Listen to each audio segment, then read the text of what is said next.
this. All right, let me see who's in here. Let me see who in here. All right, yeah, keeping it light. Shout out to my sister DW in the building as usual. Salute, sis. Yes, indeed, my sister DW, Queen DW to be clear, y'all. Salute to that sis. We do have 30 people in here, which is cool as well. I see how y'all like to listen in the cloud and shit. Just sound off in the kitchen a little bit. You dig? Anyhow, let's do this. Let's do this. Let's do this. Indeed, indeed. Salute to Sister Vina in the building. Yes, what's happening, sis? What's happening with you?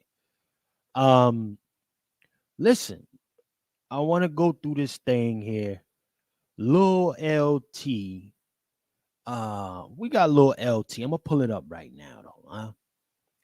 Lil Rt, and we're gonna put, of course, fair use. But before we get to all of that, ladies and gentlemen, if you got to get your drippity drip as usual, right? If you need your drippity drip, go to FromTheSoil.tv. Go to that put on section, get your limited edition Black American Heritage flag, Converses, limited edition Johns, y'all. Very fly, very drippy. And of course, if you got to get that apron, some of y'all a little late, so I know you're not going to be able to spin the block for Labor Day with this on. But you can get it, you know. You can still get it. All right? From the soil.tv, put on section, get your Black American Heritage flag apron. For those of you who already got it, salute to y'all, man. Salute. Let me see if my brother Nico in the building. Brother Nico, you in here? All right, let's get to this thing, y'all. Let's get to Lil Rt. Now, many of y'all might have seen this thing. Okay? Let me share this out real fast. Let me go to this. Yeah. Many of y'all might have seen it. Okay? Lil Rt. Little dude here from he do all the cursing and shit like that with the little rapping and stuff like that. But he had a little version of balloon pop. And I'm always cautious about cats. These different programming dudes who bring on and promote a lot more degeneracy. It's not even just that boogeyman with the white guy doing all the stuff. That shit is out the window, man. That shit is out the window. Whoever this dude is, Mike Abdullah Babu. That's an African last name. Let me be clear about that. Okay? Let me say fair use too. Okay? Yeah. But this one right here, for me, it bothered me a lot, y'all. I'm not even gonna hold nobody. It bothered me a lot. Showing these little girls just the uncomfortable environment to even bring this up and think it's a fly thing. First and foremost, with the little dude doing all the cursing and shit, I get it. I understand. However, a lot of people are acting like this is okay. This kind of behavior is okay content. So now, when folks talk about white folks doing all this projecting and shit, they ain't even got to do it no more. They'll find an African looking dude like this, all the jewelry, all that shit, and they'll do it through this content now because everything is moving to YouTube and these other, internet platforms. So let me just go ahead and play this, man. Let me play this shit here. What's up? I think your music. What's your name? Amora. What's your favorite color? Blue. You good? Blue? All right, so what's your favorite color? Red. Red? Okay, all right. Now, this right here, let me ask y'all.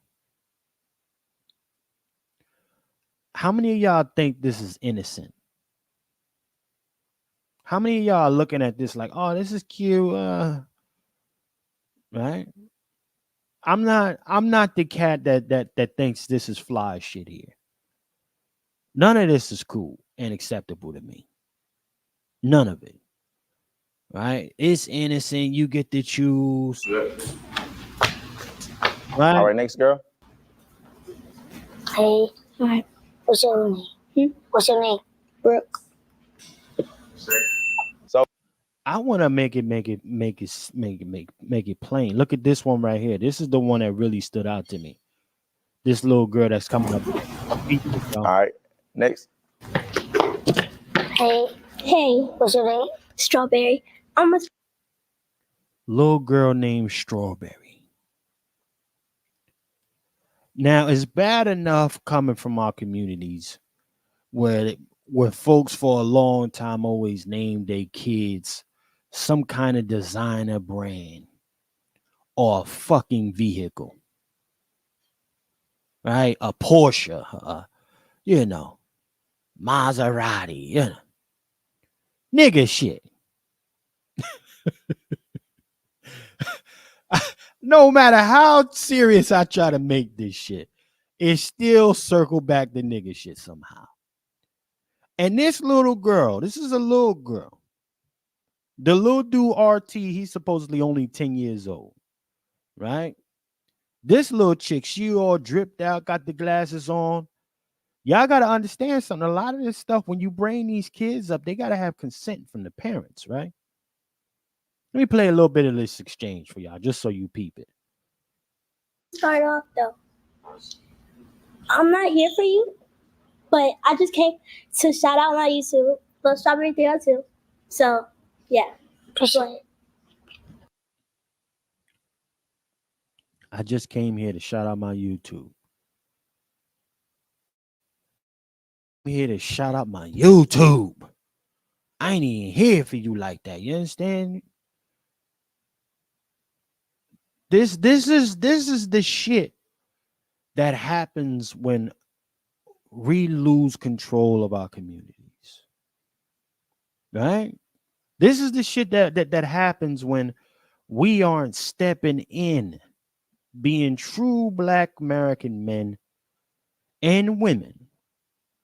That's nobody get a pass here. This is the degeneracy that is projected to our communities. Now, some folks gonna say, "Oh, this is innocent. She got a YouTube. Ain't nothing wrong with that." First and foremost, the connection to this bubble pop shit, that's where it starts there. Let me go back to the beginning real quick. Hold on. Let's go to the beginning here. Because even this, when you say 20V, 20 girls to one rapper, y'all see the title? It said 20 girls to one rapper. What the fuck you think that mean? Let me see what my sister Venus saying. Venus saying, I need kids to just be kids. I can't with today's parents. Well, I need kids to be kids. I second that to a degree. I need kids to be kids in a different way. Not in this way, particularly our kids. This is an environment that has projected and promoted nothing but degeneracy. Even the title itself, 20 girls to one rapper. What kind of motherfucking pedo stuff is that? That's pedo titling. So even the freak nasty perv niggas who see a title like this, they'll come in here, they get their little rocks off. Yeah, they would. But again, listen, I'm coming from a different place. Let me speed this up and I'm gonna show y'all something. This is what really got me wild out. Let's go back to this one. Because this little girl, she particularly stands out extra heavy to me. Let me show you something, y'all. Thank you. Let me show y'all something. Let me show you something here. This one little girl stands out super heavy. Because all she there for, she is already showing you that she's a stomp down internet chasing. So you young see yourself trying to breezy stay in the game or no? Like, no, you don't want to do that. Stay. You gonna stay? Why? I'm not a quitter. Okay. All right, next. Hey, so I have a question for you. Have you ever been in a situation that made you feel uncomfortable? Okay. I got something to rap for you. Can I say it? Okay. You girls is boring, y'all got me snoring, y'all look all the same, y'all got to do more, and I took some time to gas some floor. Get on my way, the line's boring, this game is mine, I got it unlocked. Can't leave it, come back, and I'm always on top. Can't take me down if you took your best shot. Y'all time is done, Queen Berry drop. Okay. But, yeah, so, like I said in the last one, I'm not really here for that. I'm just trying to start on my YouTube. So, again, subscribe to Lil Rt 302 and my Instagram, Lil Rt 302. Hey, Okay. Yeah. So, family, help me to understand. I see it's 40 plus in here already. Help Chef C understand. Some folks gonna say, yo, she's a hustler. She got the hustler in her. She grinding. What you mad about, Chef? Stupid nigga lines. Look at her skirt. Look at this little girl's skirt, man. Look. A question for you. Look. Have you ever been in a situation that made... Look at her belly out. Why is this little girl belly out? Come on, man. I know I ain't... Listen, man. Listen. Why is the little girl's belly out? Her skirt super high, damn near her neck. Huh? And then she doing a little walk around. Parents sign it. These new parents are the ones signing off on this dumb shit. These new ignorant parents with no substance, right? Internet chasing. That's somebody's daughter. Whether it be mom or dad, that's somebody's daughter up there. Lil Rt, he get to sexualize her, objectify her, look at her. And then vice versa. She like, listen, I'm looking at this little nigga. Let me hit my lick. Huh? Can we keep it 100? She looking at Lil Rt like, yo, I'm here to hit my lick. Do you understand? Let me. But this ain't even the egregious part. This ain't the most egregious part. But we got to understand what is being taught just through these visuals, y'all. When we don't control anything that comes out in front of the kids' eyes. When we don't control none of that shit. Let me play it over for y'all. Look at here. Look. And then this dude right here. I'm fired up about this dude right here. He's the one that got me really hot. Right?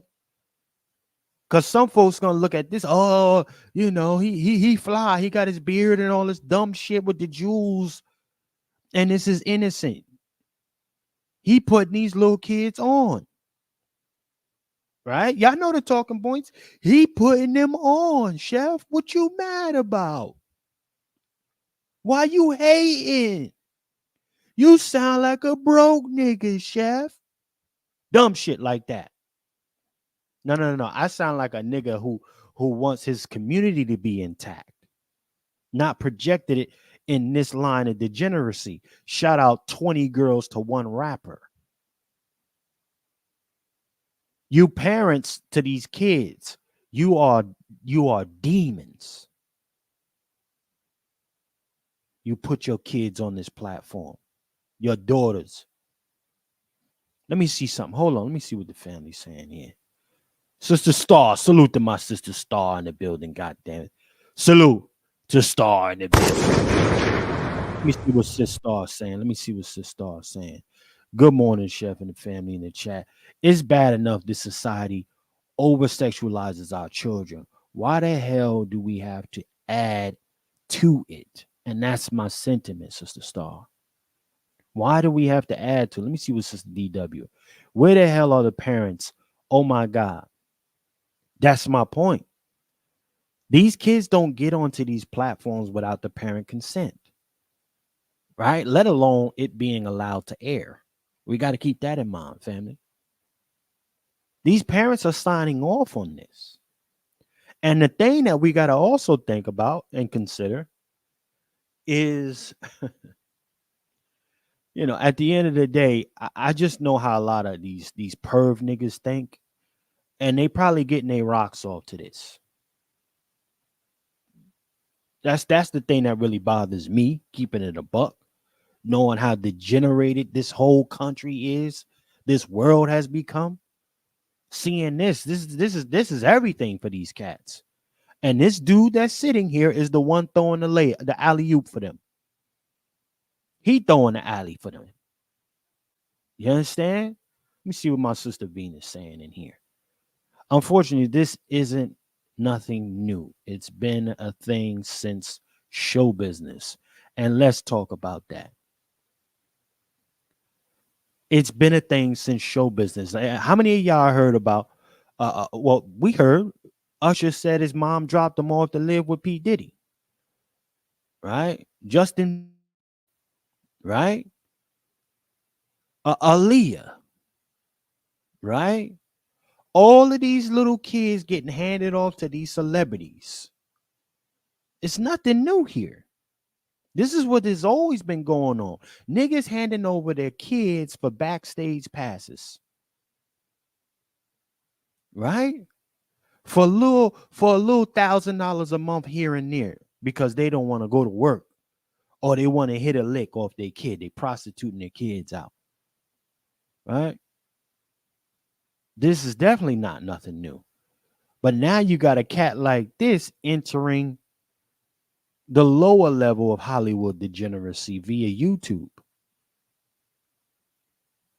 Right? Objectifying the kids. This dude look like a tether. His last name, that's what I'm saying. Sister DW, the last name of this dude is Mike Aladelubo. I can't even say the dude name right. He's definitely, as they say, a tether. Yeah. So let's play a little bit more of this. Look. Oh, no, you don't want to do that. Stay. You'll stay? Why? I'm not a quitter. Okay. Now the exchange between these two was little to nothing. The little dude asked her color, whatever it is. He asked if she wanted to stay, and she said, yeah, she'll stay. And he said, why you don't want to go? Because I'm not a quitter. Now we need to address the thought process behind that, y'all. See, kids are being taught to never give in, keep fighting, keep going hard, no matter what's going on, while not understanding that you can't apply that particular mindset to every environment. Even whoever taught her that, whoever told her that philosophy, that frame of thought, is doing it as backwards. Right, my sister DW. This shit is cringy as hell. It's cringy. I feel terrible for these kids. But this ain't even the super bad part yet. Let me see what my sister Star is saying. What you have now are parents and children growing up together. The grandmother of this little girl probably has on the same outfit. And that's a fact, Sister Star. Probably got the same gear on. She's not a quitter. All right, next. This one I just can't help myself but go back to her. I don't even know. Listen, do y'all think this little girl's presentation due to an absence of a good father in the household? Right? Her conduct. Let's play this. Hey, so I have a question for you. Have you ever been in a situation that made you feel uncomfortable? Okay. I got something to rap for you. Can I say it? Okay. You girls is boring, y'all got me snoring, y'all look all the same, y'all got to do more, and I took some time at the gas on floor, get on my way, the line's boring, this game is mine, I got it unlocked, can't leave it come back and I'm always on top, can't take me down if you took your best shot, y'all time is done, Queen Berry drop. Okay, but yeah, so. Look at this little girl. Look. Family, this is where we are right now. This is our society right now. But here's what you got to understand what she says, and we're going to touch on this, what she says after this. like I said in the last one, I'm not really here for that. I'm just trying to start on my YouTube. So again, subscribe to Lil Rt 302 and my Instagram, Lil Rt 302. Hey, hold on real quick. So now, she doesn't know to do that unless somebody instructs her, right? She doesn't know to not take what's going on in the moment seriously, only to get what she can from it. I bring that up to say, this little girl, how is she no different than early stages Kamala Harris? Let's go there. How is she any different than the thought and frameworks of a Kamala Harris saying, you know what? I see Montel Williams. I see low down Willie Brown.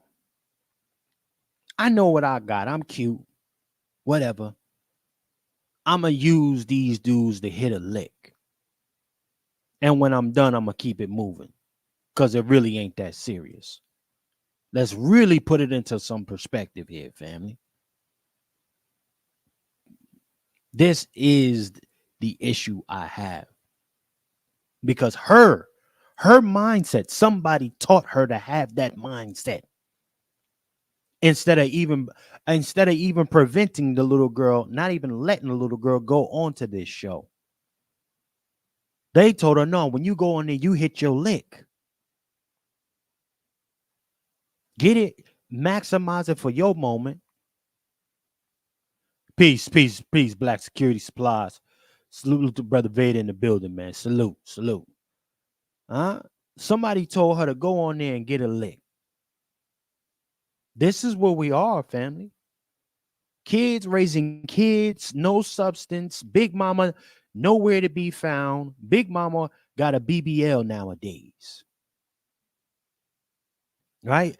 Big mama got the mobile BBL trailer pulling up and getting her ass pumped. This is where we are. And then probably got Lil Strawberry, what she said her name is, saying, listen, go ahead and put that little skirt on. We're gonna go on to this show with Lil Rt, and you go ahead and spit that rhyme that we've been working on.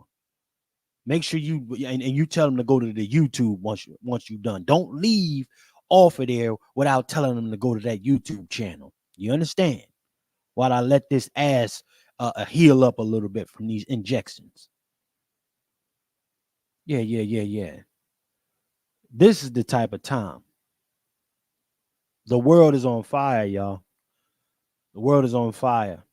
And could we expect anybody to be sympathetic for a group of people who may have allowed this depiction of them?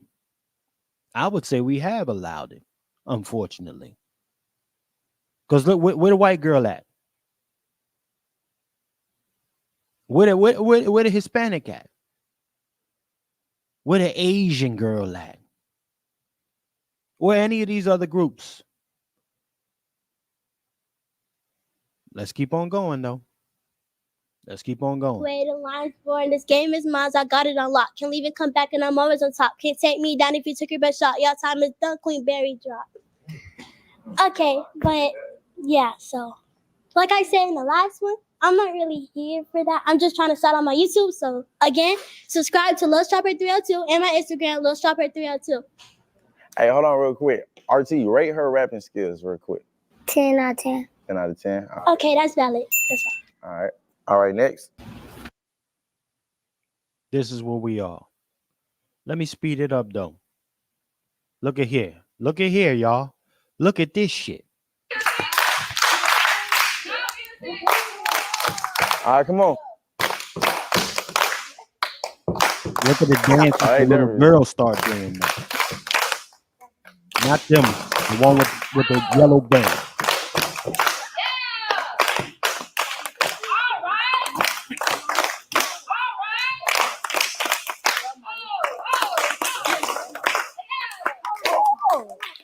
Oh, shit. Whoa. What's she doing, Art?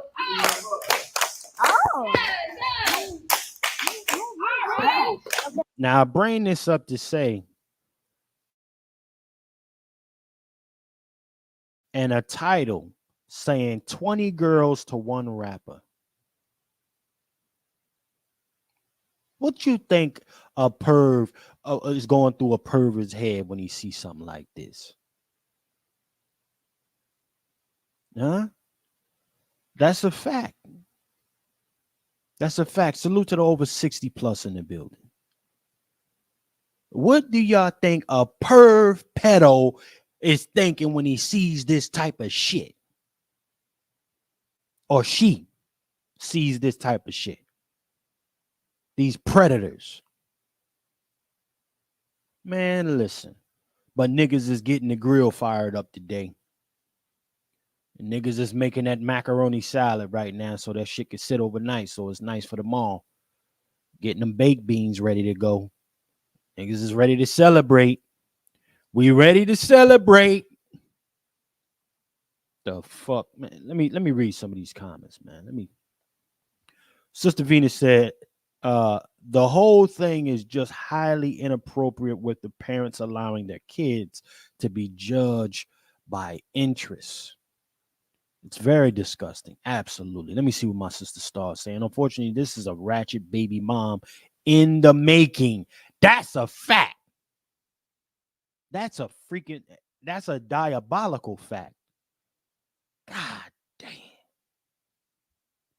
I don't even want to. That's the thing that's bothering me because when I played this a couple times, I didn't even want to like think that way. But if I can imagine what these pervs and how they get off, because these the type of in the bush niggas who be looking at stuff, right?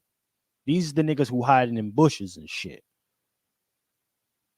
So I know when they see this title, they on their shit.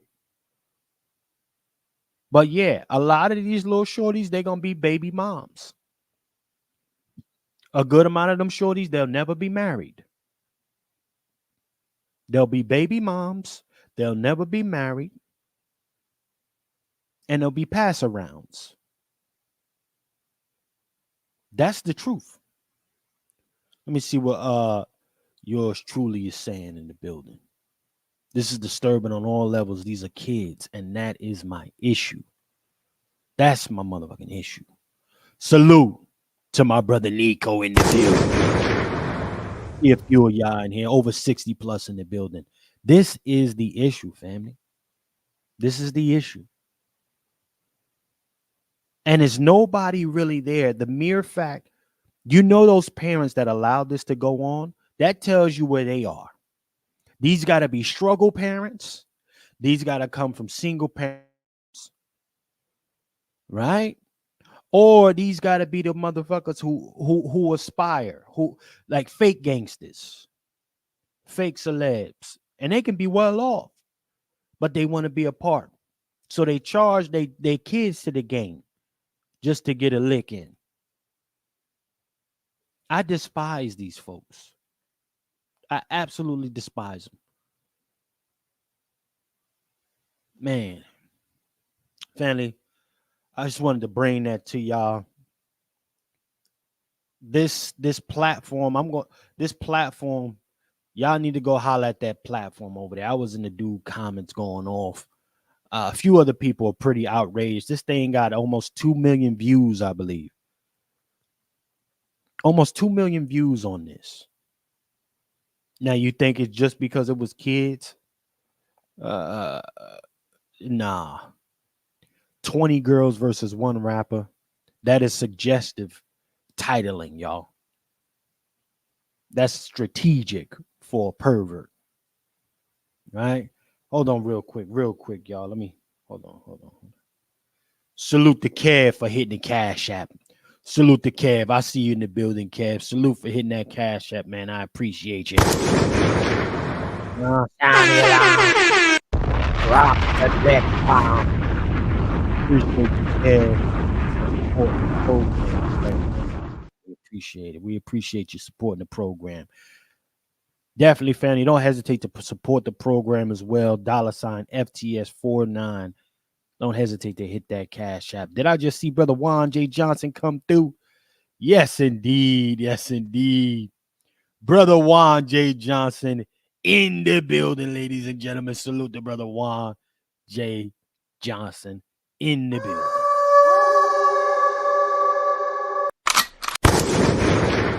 You know what? Matter of fact, let me drop the link. Any of the brothers want to tap in, the sisters want to tap in, man. Come on, check into the community kitchen. Because I'm gonna get ready to go to the next subject matter here. But definitely I'm dropping this link. The kitchen is open now, family. The kitchen is open. Hit that link. Hit that link if you need to get it off. Pause. Hit that link. It's in the chat. Why you freezing? Let's go to this next subject matter though, family. Hold on. They done blocked my damn link. Don't block my link now. Don't block my link now. There you go. Okay. Okay. There you go. Yeah, yeah. Okay. Let's go to the next subject matter, family. Let me go to the next one that I wanted to touch on here. Tyrese. Your man Tyrese. I can't even hate on him. I can't even hate on him, you know. Honestly, I really can't.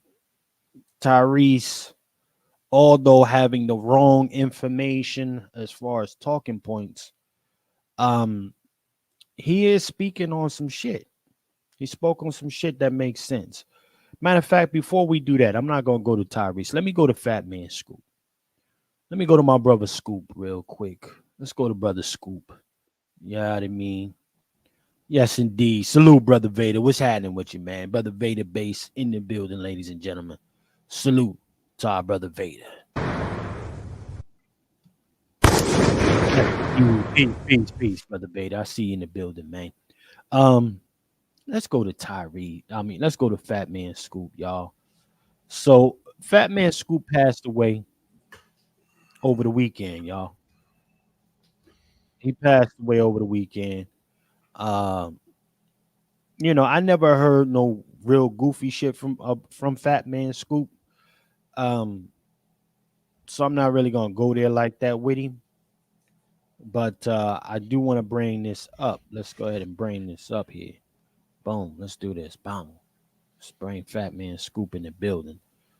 Um, let's go ahead. He passed away over the weekend, man. They said he kind of like fell out on the stage or something like that. But we got a little more details here. So fair use. This young lady did a good coverage on it. Salute to them for covering what happened here. The Sun, I guess it was the magazine. So salute to them. Let's peep it. Rapper and hip hop legend Fatman Scoop has died at age 53 after tragically collapsing on stage. The family of Fatman Scoop confirmed his death earlier today in a heartbroken social media post. The family shared the touching tribute on his official Instagram page. It read, "It is with profound sadness and very heavy hearts that we share news of the passing of the legendary and iconic Fatman Scoop. Last night, the world lost a radiant soul, a beacon of light on stage and in life. Fatman Scoop was not just a world class performer, he was a father, brother, uncle, and friend. He was the laughter in our lives, a constant source of support, unwavering strength, and courage. The New York native, born Isaac Freeman III, rose to fame in the 90s after hit songs with artists like Missy Elliott. Rap Yeah, salute to that brother, Fat Man Scoop.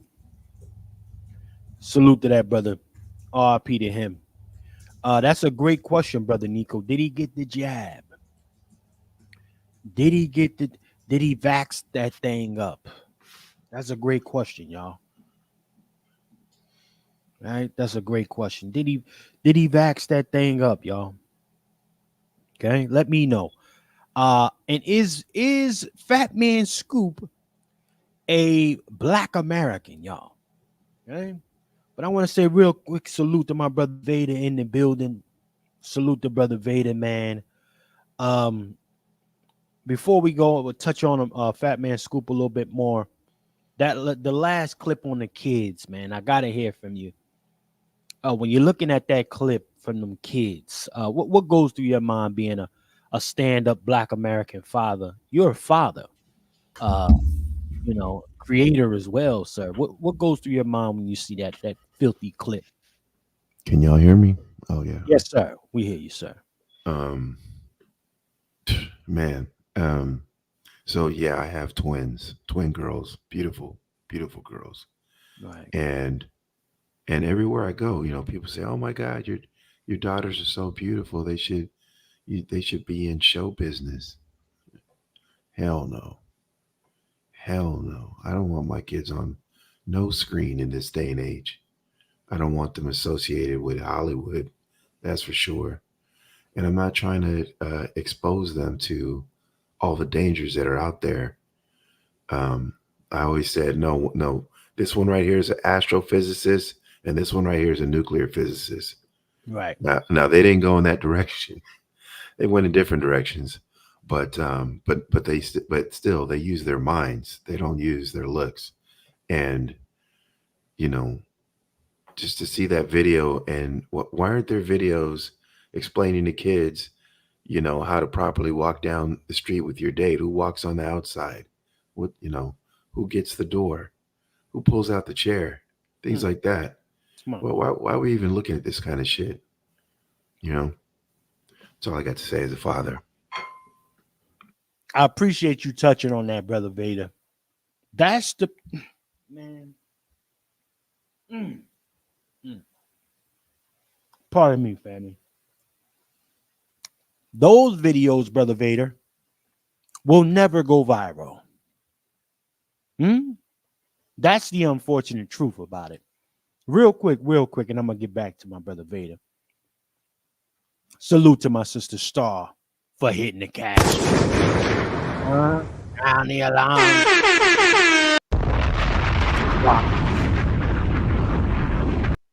Thank you, Sister Star, for always supporting the program.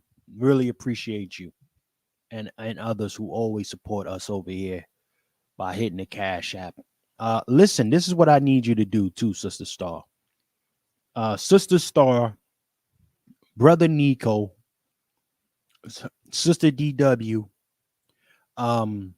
Brother Black Learn. I'm forgetting some other names. If I remember, I'll say it later on, y'all. But send me an email. Bloodline Films TV. All right. Bloodline Films TV at gmail.com. I want to give you guys who always support us a free copy of the Patriarch Summit. My sister Quiet Scales, send me an email. That's another one. My brother, I got a few more people that's always been riding with us, day ones. Send me an email. I want to send you a free copy. I will give you a free copy of the Patriarch Summit. A lot of value there. Bloodline Films TV at gmail.com.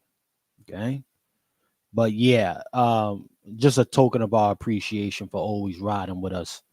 It's a couple other heads that I got in here. I remember y'all. Once I do, I want you to shoot me an email so you can get your copy as well. But nonetheless, I couldn't agree with Brother Vader anymore. This financial literacy would never go viral, right? Etiquette between men and women, in this case, boys and girls, that would never go viral. The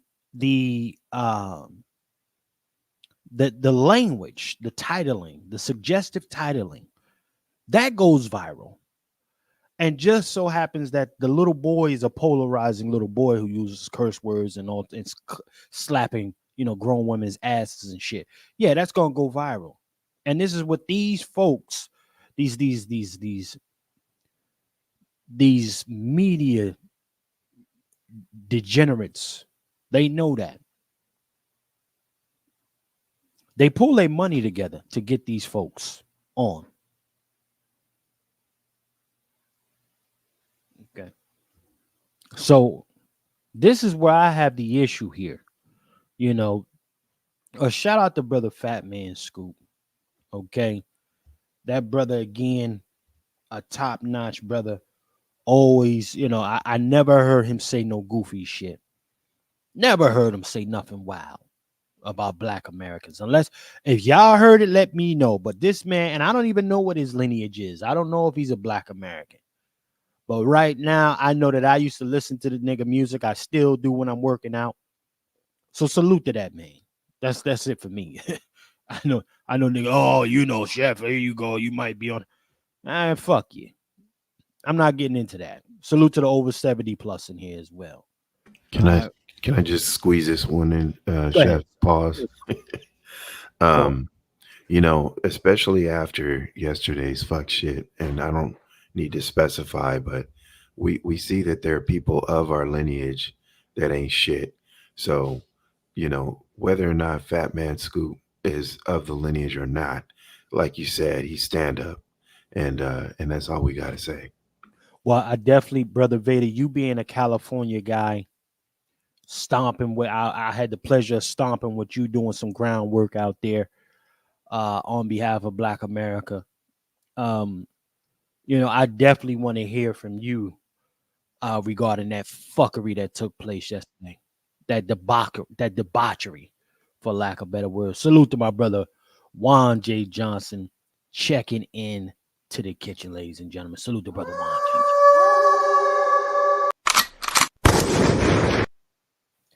Yes, indeed, brother Juan J. Johnson. Before we go to the next subject matter, I want to hear from you, man. Are you up to speed, particularly on that first clip with the young kids and Fat Man Scoop currently, sir?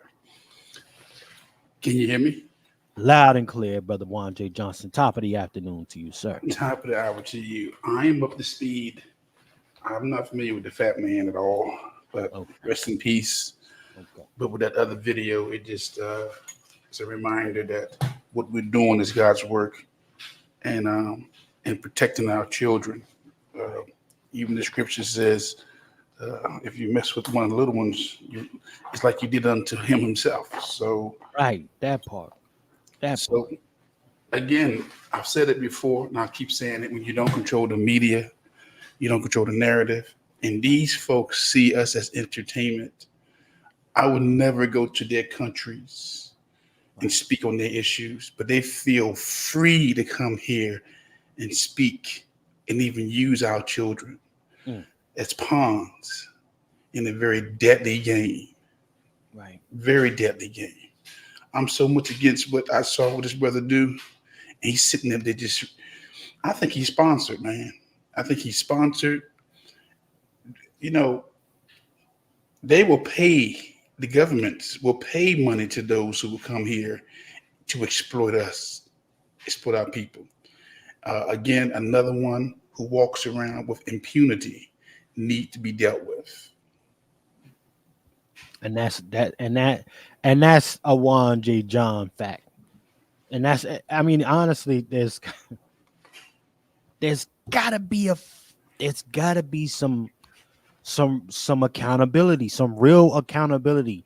You screaming on a nigga online or screaming on him in person, that's not enough anymore. And I'm not saying that, I condone violence, advocating for violence. No, I'm just saying there's a certain language that everybody understands.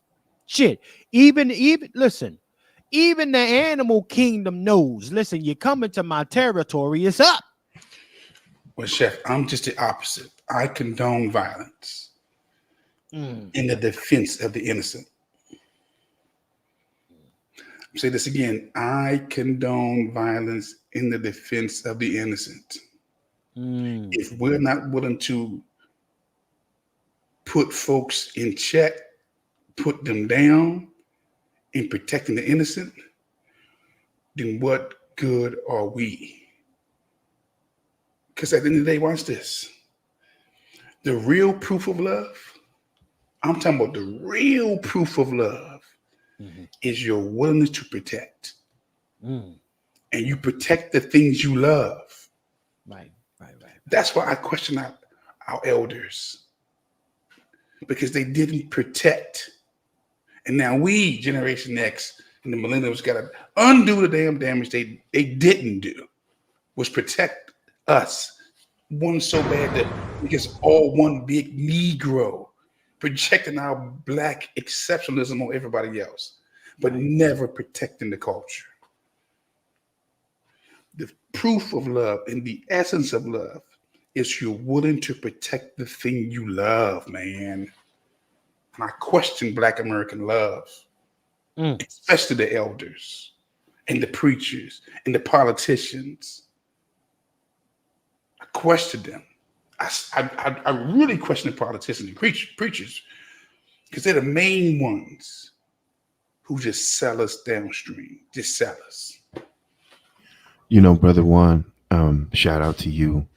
Shout out to all of us that volunteer the protection um, that's necessary in our community. But part of the problem in our community is that it's not a mandate. It needs to be a mandate. It needs to be part of the That code, part. right? Like we all have to be. This shouldn't be a volunteer sport, if you will. This needs to be selective service. Join the military as soon as you turn 18, type shit. Right. Right. Well, I'll go even here. I think that what's really missing is brothers do not know the purpose of man in the earth. At the end of the day, I can line up 10 brothers and ask them, what is the purpose of man? And you'll get 10 different answers. Put it in the chat. Any brother right now, just type in the chat, what's the purpose of man? They couldn't tell you. I can tell you. I know my purpose is. It's to rule. It's to dominate. It's to control. It's to bring things under me. It's the first law that was given to man. I give you dominion over the fish of the sea, the fowl of the air, the cattle, the creepers, and every living thing. We're supposed to dominate. We're supposed to rule. But our problem is this. We don't anticipate resistance. We think we're just going to just show up and folks are going to fall on our knees. No, folks are going to resist you when you decide to walk in that true power of man. Right. Okay. A lot of men who even think that they understand that ruling is their primary directive. A lot of men don't understand that without protection there is no rule. Facts. That's why anybody who's a president, a prime minister of any country, they always build the military first to protect their people from intruders. When the colonies put up bells in their colonies, those bells was not for midday prayer.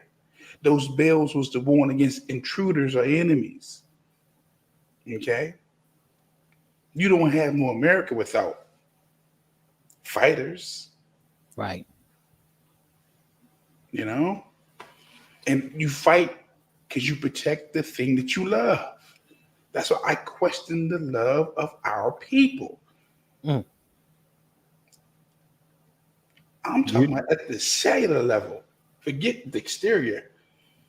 You protect the thing you love. The animal kingdom, they protect the thing they love. That and part. this dude don't love black children. He don't love black American children to be exposing them like this, projecting this type of degrading, demoralizing mindset. 20-1? The hell you talking about 20-1? 20 what? 20 cooks? 20 cleaners? The etiquette programs? Man, you opened up a can of worms. That's why for me, when I first saw it, my trigger went crazy for me, like my head, because I can't see nothing but my nieces in that clip. Right? My nieces and then even my nephews. Because let them little niggas let them grow at a pace that's good for them. Don't expedite some shit. And then on top of it, sexualizing the little girls. These chicks, man. These chicks, some of them little girls had beads in their head. How is that not pedophilia, man? Doc, again, we always talking about, Brother Vader, you are the programmer. When you program something, it's initially it's a blank. It's a blank item. It's a blank piece of software. You put the program into that software, and we fail to realize that our bodies, we're the ultimate machine. We're the ultimate machine when it comes to computers. There's no computer like the human body. But at the same time, we're all under some type of programming. Somebody somewhere has put something in us. What you're hearing from me, somebody put this into me. Right. What we saw with these youngins, they're programming the next generation for ratchetness, That part. for debauchery, to be slaves. Like she said, I'm not here for you. I'm here to get my likes up or from my YouTube subscribers. That's what Lil Youngin said. I'm not here for you. Come on, brother Juan. I'm not here for you. I'm here to get the likes I'm up. here for the Come likes. I'm here to get the likes, the subscribes. I'm not here to support you. I just want to get what I can get from you. Man, that's programming at a very young age. At a very young age, indoctrination. Yeah. This is called indoctrination. And it's not cute. Oh, it's not cute. It's destructive. It's deadly. You're programming the next generation for servanthood. I'm telling you, they already have enough information on us to implement the final solution towards our people. They don't need more information because we've given it to them. Oh, it's And easy. allowed. Go ahead. Brother Juan, man, it's served up on a silver platter. Yeah. Huh? Mm-hmm. Served up. Man, listen. This when I saw this, when this came across to me, I got so hot. I got so like, not only are they pulling vasectomy mobiles up to the DNC, doing live sacrifices and talking about we providing women with a choice. We're protecting their rights to choose. When you didn't protect nobody's rights to choose anything, when you mandated and talked about how your patients got low. Huh? Mm-hmm. What happened to the protection of rights during this very administration? This is the same administration we're talking about. I'm trying to, man, listen, man. Then in this same administration, we watched them make it legal for even those very little kids that we just showed in that other clip to cut they shit off. Mm-hmm. Like voluntary genocide. Another purpose of man, to be fruitful, multiply, and replenish the earth. The purpose, be fruitful, multiply, replenish, and have dominion. Right. That's the purpose. It's always been the purpose. And you know who carries it out flawlessly? White male dominant culture. Asian culture, the superpowers. Right. And they go through great lengths to make sure that the blacks, how Trump said, the blacks, like a vampire. Come on. Don't have the same access. The jets, the cruisers, the battleships to protect themselves. The armies. Come on, man. You can't make this up. Well, I will say this, gentlemen. Let me go to this clip right here. This is Fat Man Scoops. Before he fell off the stage, I believe, y'all. So fair use. I'm gonna say fair use real quick. Let's go to Fat Man Scoop again. For those of y'all don't know who Fat Man Scoop is, he's that Fat Man Scoop, Crook. He's like an ultimate hype man. Got some good tracks or whatever it is. He was that guy, you know. But let's play this track here. Fair use again. If you came to party, make some noise. Oh Oh man.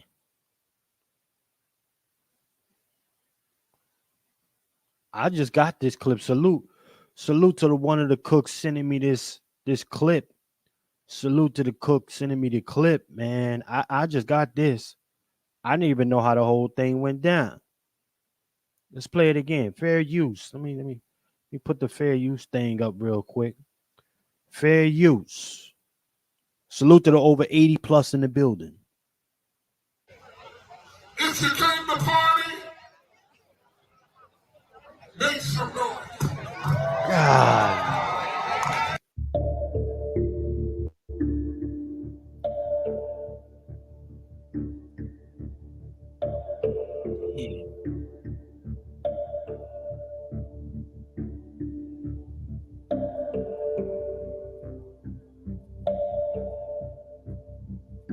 Father, I ask that you will make a way out of no way, Father. Father, you said that you are Alpha and Omega, God. Single ladies, I can't hear y'all. Single ladies, make noise. All the chicken heads, be quiet.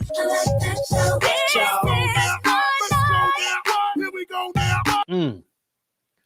Played a couple of those, y'all, just so you remember who Fat Man Scoops is. I know you had to have heard some of those hitters, but they started praying at that location, y'all, to try to bring this man back. This is a couple days ago. All right, couple days ago. That's a hard way to go. You saying you about to do your hype shit, talking about make some noise, and you fall on the stage while you doing a gig, and you're done. Peep it. If you came to party, make some noise. Damn, the lights got turned out right then and there. Fanny, the lights got turned out right then and there. That's wild.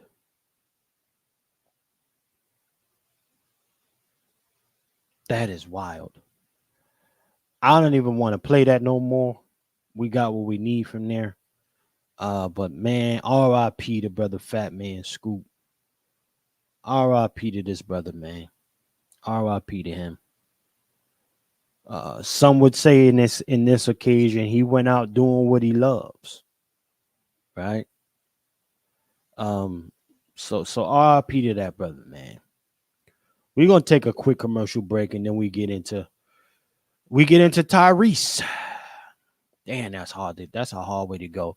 We'll be right back, family. Keep it locked with us. This is On Their Next Podcast, and I'm your host, Chef C from New Jersey. Keep it locked, family. We'll be right back.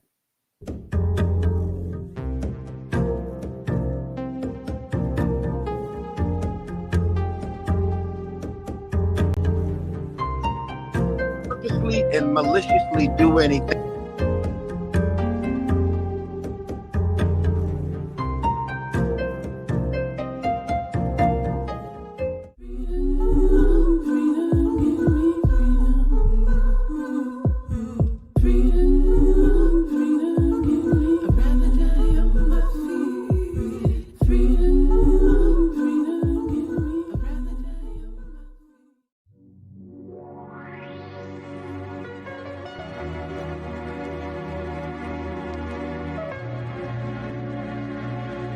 One love, y'all. God bless y'all.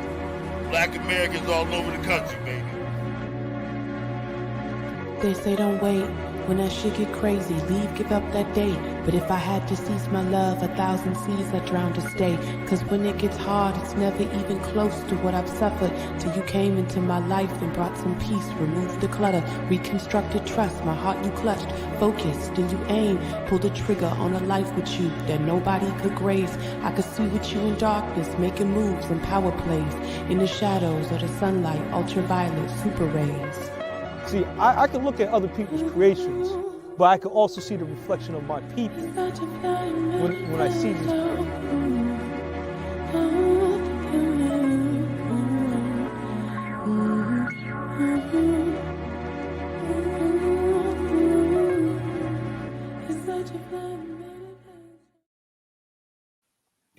Yes, indeed, ladies and gentlemen, that is a clip from episode New London of Bloodline Films from the Soil. Again, another episode there where we had the chance to meet with some of the family out there in Connecticut. That particular area in itself was known as Whaler City. A lot of Black American whalers had a phenomenal industry over there. They was running shit. And ultimately, that got taken from them. And a lot of these fake ass animal rights activists had a lot to do with that, snatching it from the Black whalers. Thriving industry. Nonetheless, let's get into this Tyrese situation, y'all. Let's get into the Tyrese thing. Okay. Now, Tyrese, he came out, he had a few things to say, but and a lot of times people say, yo, why aren't these celebrities coming out and speaking for us and saying what they need to say? Because we need them to speak up. Well, the problem with relying on a lot of celebrities, y'all, for our advocacy is they get to choose the way that they advocate. See, that's the dangers of it. They get to choose because they have also that financial barrier that they can throw up at any time. And then they never have to hear from you again. So those talking points can be whatever talking points they choose. Now, before I play this clip, I'm setting it up because I want y'all to be aware. Listen, some of what Tyrese is saying is legit. And the rest got to be thrown in the trash. That's just a fact. Salute to the 90 plus in the building right now. So let's go ahead and bring this up, family. Let's bring this up. Tyrese hollering at Ben Crump about our plight and things, but he got some of his shit fucked up. If you're gonna advocate, you gotta advocate right. So with that being said, I want to say fair use again. Let's get into this clip, y'all. Let's hear it from Reese. See what type of time he on. President Biden and Kamala Harris signed an Asian hate crime bill, which makes it beyond illegal to ever purposely and maliciously do anything to anybody in the Asian community. And there was a spike in crimes and criminal behavior in and around COVID, allegedly and specifically motivated by Trump. And so everybody started treating Asians, beating them, killing them, shooting them, stabbing them, hurting them. And then he gets into the White House, skips over every Black and brown Mexican and Latino that have been getting killed like flies, and he makes it a law. Asian hate crime bill is signed into law. So whether you're a police officer or a regular civilian, if you wake up on a Wednesday and say, he's Asian, a woman or a man, let's go do something bad to them, which God forbid would ever happen again. But it is a crime bill that was signed into law that protects Asians at all costs. Where is that same fucking law? Brother Chef, signed into law when it comes to right Black here? and brown people? Because Hold on, brother Vader. I'm setting something up. That's why I was letting Okay, my bad. But nonetheless, salute to the 100 plus in the building right now. This becomes the issue right here. Again, Tyrese using the platform, right? I have no problem with a celebrity stepping in. It's the way they step in. If you don't have it right, Tyrese more than likely is talking from the position of which he has a child with a Hispanic baby mom. Your baby mom is a brown, for lack of a better word. But go ahead, Brother Vader. You got the flow, man. If you listen to him, he represented our community in this black and brown coalition, and then he double represented their community. He Right. said He did. black, and he said Mexican and Latino. Like, he double represented their community. Mhm. We have to look at him, and we have to ask ourselves, does this man really have any credibility in our community? Mm. Me personally, I don't want to see this nigga unless he's standing next to Optimus Prime.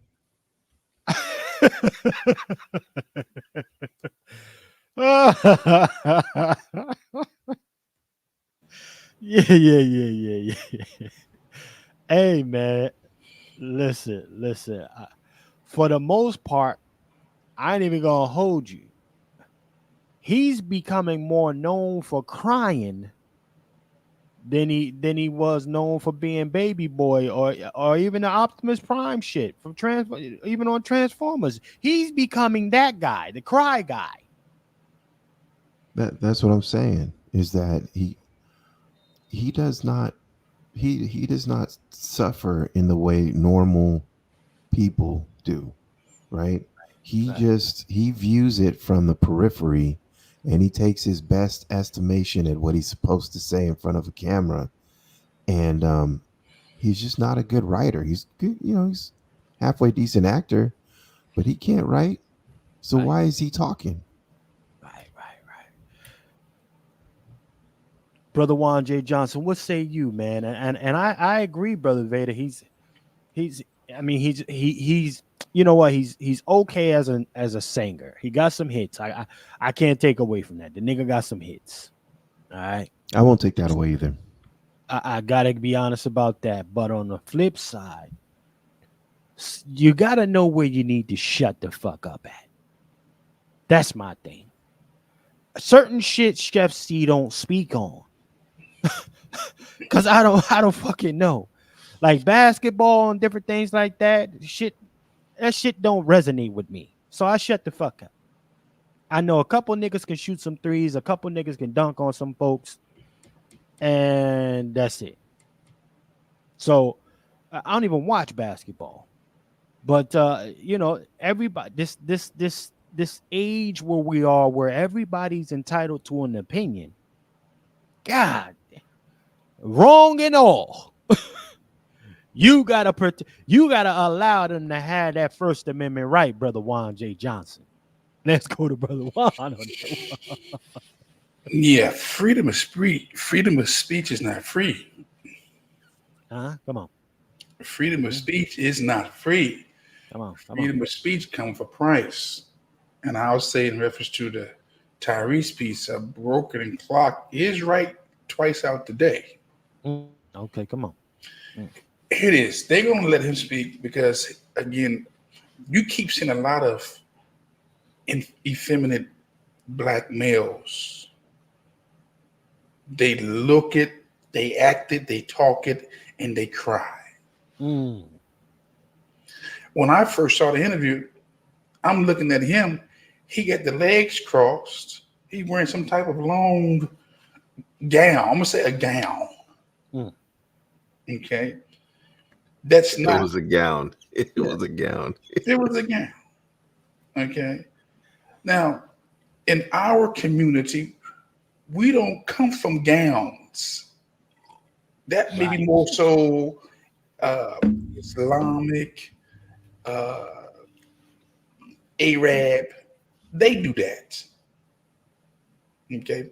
In certain African cultures. But Black Americans, men, Never. Not indigenous to us.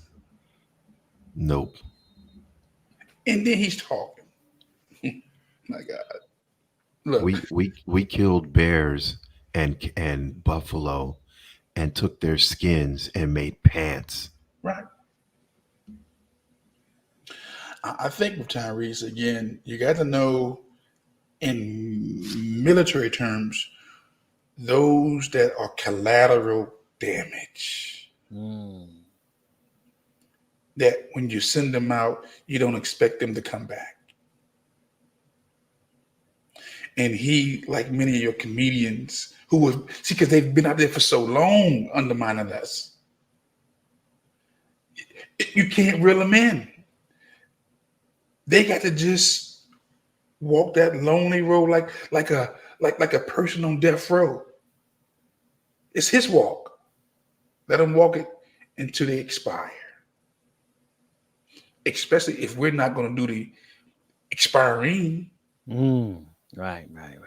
Okay. I'm looking at the context.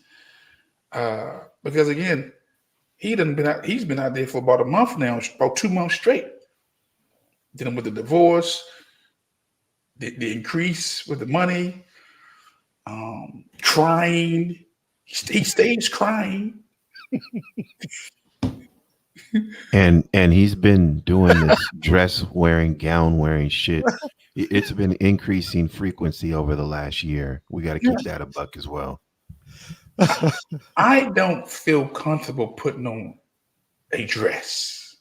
Right. Under no circumstances. Hell, I kind of felt real weird putting on a gown for graduation. Right. You know, everybody else doing it, but I'm not used to that. But you know, that's what we're gonna do. We're gonna do. But I wore it like a coat. I never even zipped it up. Right. Because that's that masculinity in you saying, "What are you doing?" Wait a minute. Hold on now. Wait a minute here. That's what it's saying. Salute to the over 110 in the building. Let me play a little bit more of this, gentlemen. This is where we are, though. This is what we are. Uninformed, opinionated. Hit the click. Get the likes up. Repost, reshare. Society. This is it. Because what you're doing is, President Biden and Kamala Harris, what you're doing is you're saying that black and brown people will continue to be disposable. That's why we got to vote, and we got to make sure our voices are heard, Tyrese. And this mush mouth nigga. That's why we got the vote. Just yuck mouth. The fact that he even re-quoted those Asian bullshit numbers of increased violence against the Asian community, that like even quoting that as something that was factual when it was not, that just this nigga off code, man. Shout out to DW. He had a dress on with his grandmother's blazer. Cooked. I love everyone in this room. Shout out to my sister DW. And it matters when we speak up and speak truth to power. When we speak what's on our heart, we will be heard. But first, you got to have the heard by who? Y'all keep that. Y'all lock that in because we're gonna go into some of the fuckery that just happened over the last few days out there in California. And according to many folks, as California goes, so does the rest of the world. As goes New York, so does the rest of the world. Yada, yada, yada. But keep that in mind what he said. When we speak and make our voices heard, we'll see about that. Let's play some more. Courage to speak up. And that's why I love you, Tyrese. You speak your heart, and your heart will never fail you. So with that being said, let's stop that right there. I call Cap. Yeah. I gotta. It's all Cap. It's all Cap, Brother Juan. Speak on that, sir. Speak on that. whenever I hear a person say, "Speak your heart will never betray you," that's the biggest bunch of bullshit that I've ever heard. Yeah, I understand. We're in this situation we're in today because our hearts. We have a big heart. We want to project our blackness onto everybody. I mean, we literally demand folks to be with us who don't even like us, Come on. who despise us, who literally hate us. And their silence is very loud when it comes down to supporting us. But we cape for everybody. That's what he's doing. Later. It's time for the party. Man, they look again, man. These guys. See, for me, I'm looking at the bigger picture that we're in a not the infantry, the infants. We're in the adolescent phase of our just taking back our black exceptional Americanness. Well, hold on, brother Juan. But let's be clear about something. Mm-hmm. Yeah. I'm bringing this clip back. It's Labor Day weekend. Niggas is ready. Later. It's time for the Niggas up. It's time for the percolator. It's time for the percolator. This is what niggas is ready to do. It's time for the percolator. That's what you're doing. You got the outfit on. You got the haircut. Percolator. You about to be out here like this today. You about to be out here like this today. You got your reparations. You repaired. Feeling good. Yeah. Popping your leg out. Look at auntie. It's time for the percolator. Look at aunt.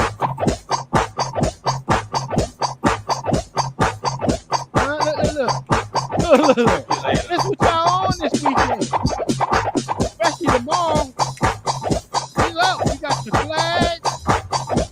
It's time for the We got the percolator. bow. Got the leg wiggling. Look at auntie, uncle, and nephew. Well, again, brother, I mean, look, Frederick Douglass said it best when he said, these holidays, and I repeat, these holidays serve as conductors, okay, or safety valves to carry off the rebellious spirit of the enslaved, meaning you keep them in the spirit of holidays so they don't rebel. If we're always celebrating, we're never being serious. That part. There's safety valves. How do we keep the people from being serious about their own destruction? How do we keep the people from being serious about their survival? We keep them in the constant celebration, holidays, or entertainment. You don't have time to be serious if you're always being entertained. You're always on holidays. When do you do the real work? You don't do it. You don't do it. That's there you go. You don't do it. Ever. No. Especially in this damn system. Especially in this system. You find a reason. You niggas make excuses. I think niggas is buying time because they ultimately scared. Hold on, Farrakhan. Scared to death Negroes. Buying time. Niggas is buying time. Okay? A lot of Negroes have already forfeited and already gave up. This is the truth of the matter. A lot of these folks have given up. So they say, you know what? At least if I'm going to go, I might as well be happy on my way out. That's the sentiment. Brother Juan. Okay. I'm happy on my way It's time out for of the here. percolator. It's time for the percolator. Let me be It's time for the let me percolator. be happy. It's time for the percolator. Huh? Niggas is on hospice. Yeah. Black America is on hospice right now. What the fuck 4-stripe Adidas is this nigga wearing? Look at this nigga. 4-striped Adidas. This shit is crazy. That nigga picked that shit up at the swap meet, dog. But he got his leg wiggling though. Look. It's time for the percolator. It's time for the percolator. Look at Auntie. Look at Auntie. Nephew. Yeah. You know how they say nephew. Huh? And he danced. Is that And his? he Is that dancing. his Look at uncle? Is that his uncle and uncle? Is that nephew. uncle? Or is that his date? Because he danced like he want to bust it open on Unc. And what the fuck kind of what is Unc? Where Look at Unc. Unc got is the he settled wearing shoulder, knickerbockers? got the What settled the fuck? shoulder, got the Is he- settled shoulder roll.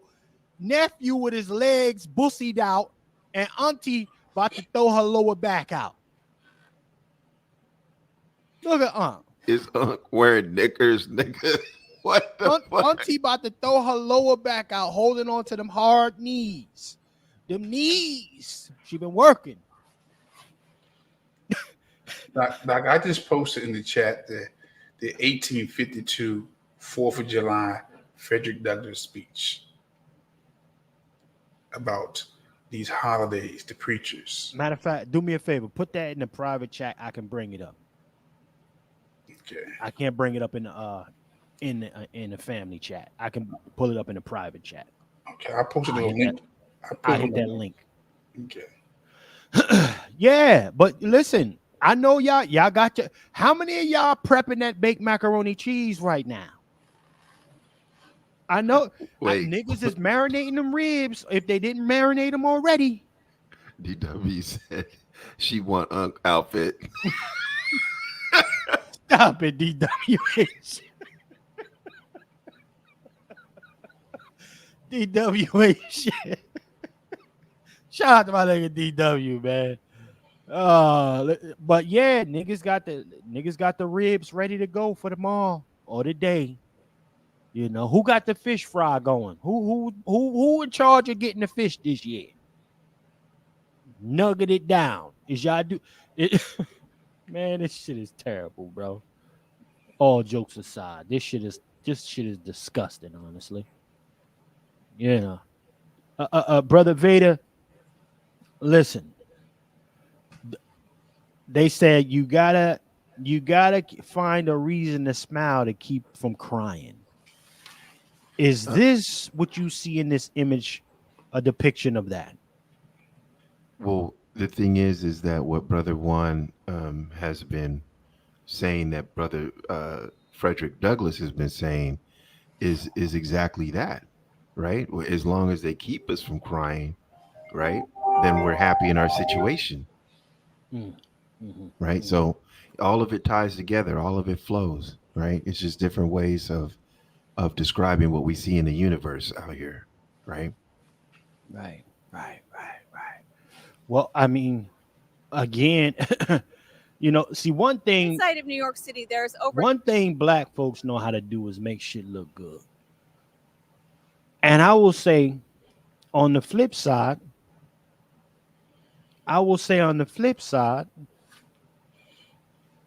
you know, niggas is borderline going into foreclosures out here. Foreclosed, right? Getting evicted, right? Shout out to Kamala talking about giving niggas what, 25,000? If you can show that you paid your rent for 2 years straight, while niggas is getting evicted at astronomical numbers. Shout out to the illegals. These niggas is living a high life in New York City. Huh? They got trucks pulling up with furniture. About to get them niggas kitted up real proper. Shout out to Vina. Vina says, stop crying and get angry. That's a sister.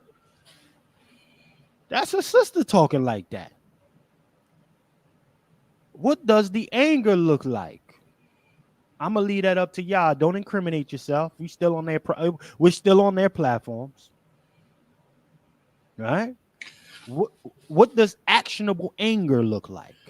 Let me go to you, Brother Juan.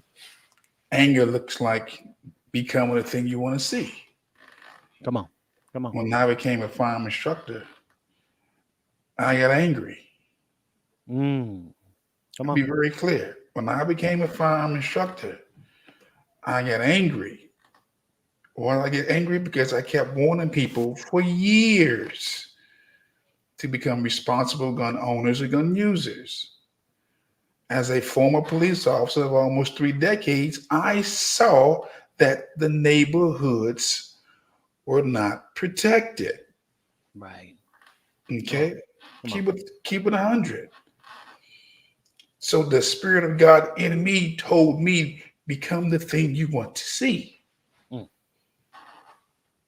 So I went through that whole NRA process and became a firearms instructor.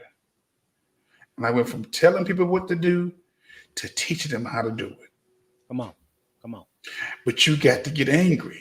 I didn't say mad, because dogs get mad. You got to get angry. And that anger gets to push you into doing something that you never want to do. And the sister was right in the chat. If we're going to really see change, you're going to have to become angry. Madness. We've been mad for decades. We've been mad for centuries. We've been mad. They ain't scared of that shit. Yeah. These folks, you have to be angry. Those folks that come through this country, they leave. They leave those countries, and I think it's anger that drives them here. You know, not just a poverty and a new beginning, but they left all to come here to nobody. I want you to think about that. These people are leaving everything, their families, to come here to start something new. That sounds like some angry folks right here. That sounds like anger to me. Right. That drives you to do something different. And we don't have enough people in our collective who are angry. They satisfied. They're like frogs in the pot. Just turn the heat up. Oh, okay. I can feel the heat that went up, but I'm good. I can withstand this heat. Nah, you got to get angry. That's a fact, Brother Juan J. Johnson. I mean, again, your boy Ben Crump told everybody, listen, if you speak your mind, all that fly talk, a lot of fly shit. Well, listen, I don't. That's one thing this system knows. Black folk ain't got no problem talking some shit. But that's the problem, because our fool speaks his mind. Come on. That's the scriptures. The scripture says, be slow to speak, swift to hear, and slow to wrath. Right. A military man, he ain't quick to strike. He got to be slow to speak, swift to hear, and then make a decision. But a fool speaks his mind. You know? Now that's where we are here. See, a lot of fools been talking. A lot of niggas been wrong. And in those inaccuracies, this has been going on. Not just in New York, but New York is one of the cases. This is going all around the country. Let's peep it. Fair use. I'm in the Bronx right now. We've came upon 3 secret shelters inside of New York City. There's over 200 shelters that are housing migrants. Here's 3 hotels. 1, 2, 3. It takes up a full block that are housing migrants in there. And what is not good here, good for the migrants, but bad for American taxpayers, is look at all the furniture trucks. Those furniture trucks are delivering brand new furniture in these hotels for migrants. So not only are the migrants getting these hotels to live in, They're having free furniture delivered for them. It is insanity. The people that live around here, they had no idea that these were migrant shelters. They're upset. We've been told by one citizen that lives in New York, he has been trying to get an apartment for 3 years. He says now that the migrants get the apartments over the citizens because the apartment complexes know if we put migrants in these apartment complexes, the government's going to pay us, and it's free, easy money, just like these hotels. Free, easy money for them. This is what is going on. Millions of people flooded our borders. It's happening each and every day. A full block right here in the Bronx that we tried going in that shelter and in that hotel and they kicked us right out. As they should. Because can I sorry, go ahead. No. I'm here. This. We're in a situation where we're torn because we know that we deserve everything and we get nothing.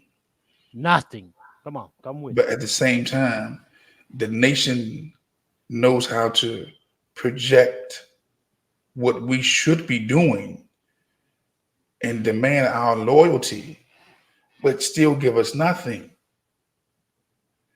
It should be nothing for the government to give every Black American just as much as they're giving the illegals. That part. We shouldn't even have to ask for it. It should just be an automatic because they're automatically doing it for them. I'm not seeing the Raza out here advocating for all these goodies. I'm seeing indigenous Black American politicians on both sides of the aisle and of all different colors and creeds approve this. But at the same time, they look at you and our children and silently says, I just wish y'all was dead. I wish you wasn't here. I'm not surprised. I'm not torn no more. You can't get my Black collateral independent and with my loyalty. I see what they're doing, but what are you going to do to counter? What are you going to do for us? No more studies. We don't have enough studies. They need to cut the check because they're cutting checks for everybody but us. Can I cut in right there? Yes, sir. So when we look at what happened out here in California, okay, this Dream for All Act, Bill AB 1840 on the California legislature, it has the language that a bill is supposed to have. It has within it, existing law establishes the Home Purchase Assistance Fund, which is continuously, this part is the most important, which is continuously appropriated for expenditure pursuant to the program and defraying the administrative costs for the agency. The operative words there are continuously appropriated and also for expenditure. The continuously appropriated means it's part of the budget. It is cut out of the budget. That's what appropriated means. And then for expenditure means we cutting them checks. And that's AB 1840. You guys can look it up for yourselves. Don't take my word for it. That's the Dream for All Act. That's the people crossing the border and getting that 150,000. Okay, it's continuously appropriated for expenditure.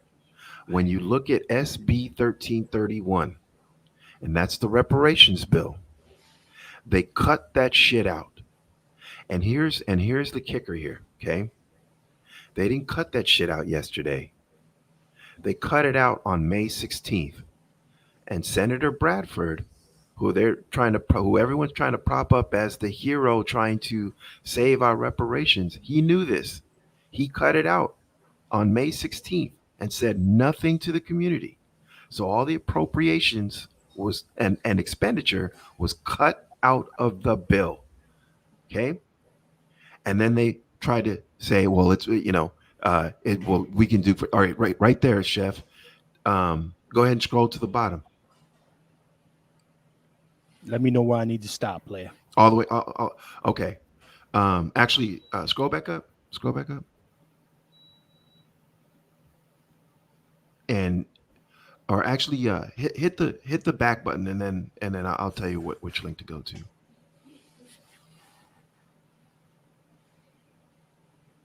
Just hit the back button one time, because there's a thing that shows you the edited text.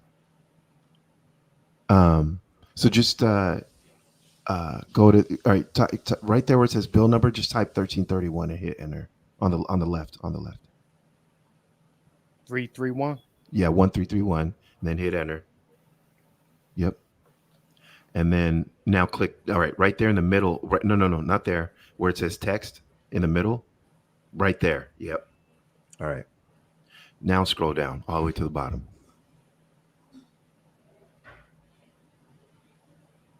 Okay, so now that you can see the red, see that? See how you can see what was originally written and they scratched it out?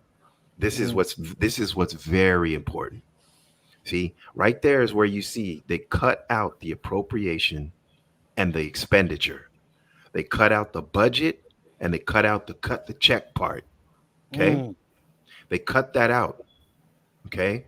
And then they say the fund for reparative justice may receive from any federal, state, or local grants, which is utterly ridiculous, because that would mean those institutions would have to appropriate and cut checks.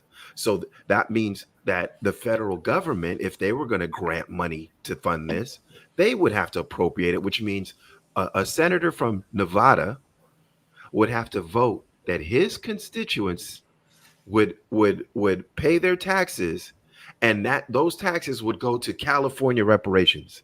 Does that make sense to you? Okay. Come on with that. Come on. So it's utterly ridiculous. No local grant is it. So the city of Waco, Texas is going to vote and say, hey, let's take some of our city operating budget and send it over for California reparations. That's not going to happen. They cut out of this bill the appropriation and the cutting of checks, the budgeting and the expenditure. They cut it out. Okay. Now go back to the top of this page here, Brother Chef. Go to the top. Right. Okay. Right there. SB 13, the Legislative Council's Digest, SB 1331, as amended, Bradford. Okay. Now scroll all the way up. Scroll all the way up. It says right there what the amendment history is. Right there, amended in Senate, May 16, 2024. Now, he cut that out of the bill on May 16. What were they supposed to vote on yesterday? Because if they passed this shit, it wouldn't have meant shit. Did he come back? Political theater. I land. But it goes back to what I said about we just mad. Come on, boy. Oof. We're just mad. Damn it, I'm just mad. You mad at folks getting benefits. They're getting the cards. They're getting legislation for housing. We're just mad. You don't do nothing until you become angry. Come on. As long as you stay in a perpetual state of madness, you get nothing. And you deserve nothing. But when you get angry and put it out there, that's when you deserve to get what you want. I'm gonna go to you then, Brother Juan. Let's go here with this. Come on, give them what they need out of this. Give them what they need out of that. What's on that screen? Well, I'll say this. This is Frederick Douglass' letter that his speech he gave July 4th, 1852. It's a 4-pager. So I just want folks just to take a look at that. You'll see that Frederick Douglass was going on these preachers on the system, like he's in the 21st century. He named the traitors, and he spoke clearly about these holidays are nothing but vows. They quench the revolutionary spirit. Right. Okay. Again, in contents, I see what we're doing, and it's a beautiful thing that we're doing. Very beautiful, because a lot of us are getting on code at a younger age, and this may take some years to really get us to see what we want to see. But we're having a conversation, we're having the dialogue, and we're not walking in fear like our elders. Do I want to see change overnight? I wish I could, but we don't have enough of us on code. We have enough. We're like little prophets and prophetesses. We see the writing on the wall. We're trying to warn the masses of people what's about to happen. But when you've been walking dead for so long, it's hard for you to identify life. Right. Okay. And our people have been walking dead for a long time. It reminds me of the children of Israel, where they walked around for 40 years because they was dead men walking. It was a walking mortuary. They was only 7 days away, according to the scriptures, from the place to be. But because they was fearful and scared, God said, look here, you're going to walk around for 40 years until some of y'all pass away. Can't have the old ones going into the new place with the young warriors, because they will contaminate. Go ahead. Well, look at here, Brother Juan. Look at here. And I'm going to back you up on holiday neutralization. Mm-hmm. Right? I'm going to back you up with that. The strategic placement of it all. Right? They ran this diabolical play on the family in California a day or two before this fucking holiday, quote unquote. Huh? Boom. You know, Brother Chef, there's no more important station, no more important podcast than this show right here. You're not gonna find these facts nowhere else. You're not gonna find the plan. You're not gonna find the leadership. You're not gonna find the information anywhere but this channel right here. We need to support Brother Chef, and y'all need to support me. Brother, I'm trying to get all this information to you on my app. This is how I even found out this shit. My app is literally how I found out about the play that's before us. So while everybody caravan to Sacramento yesterday and putting on a show for everybody, I didn't, because even if they passed this shit, it would have been for what? Every single coon covered their base to make sure that we would never get a check. Okay. Mm. Every single coon. And that includes Senator Bradford. He wrote the bill in such a way that even if that Republican, that action to move that bill on the floor, even if he were successful and they got the votes, you still wouldn't get a check. It's right there. Look at it. It ain't no money in it. There's no money in it. It's not funded. And let me cook with you. Brother Vader, and again, our brother Vader base, he's in Cali, y'all. Here's the thinking when shit like this happens, right?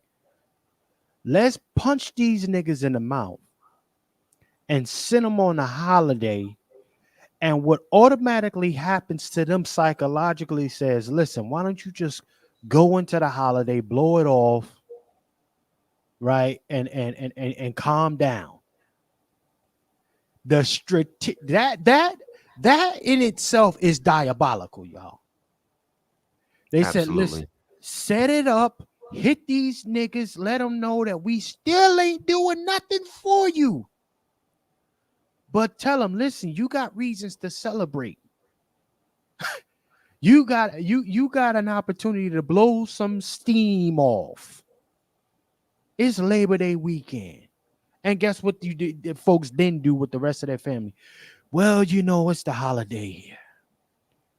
Let's go play some spades. Niggas is putting it together. They dry rub recipe right now. Let's go play some spades. Let's go. Let's get the watermelon. Go get that crab boil. Go get that dark liquor. Go get the dark licky. Right. And you know what? We're clear our heads, quote unquote. Clear our heads. This is all the sayings. You know it. Y'all know it.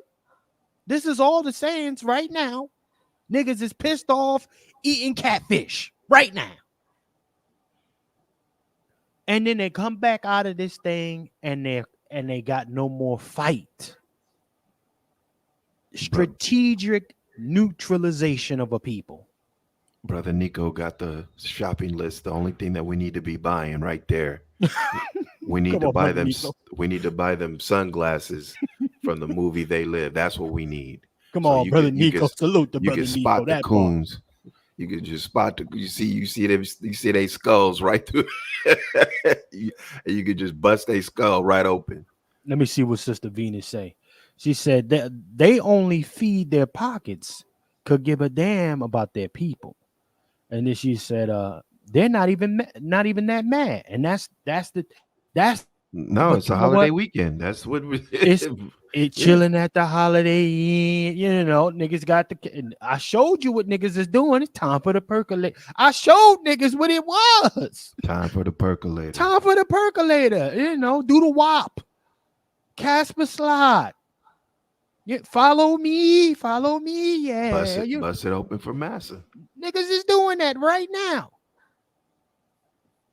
Right? But you know what? Let me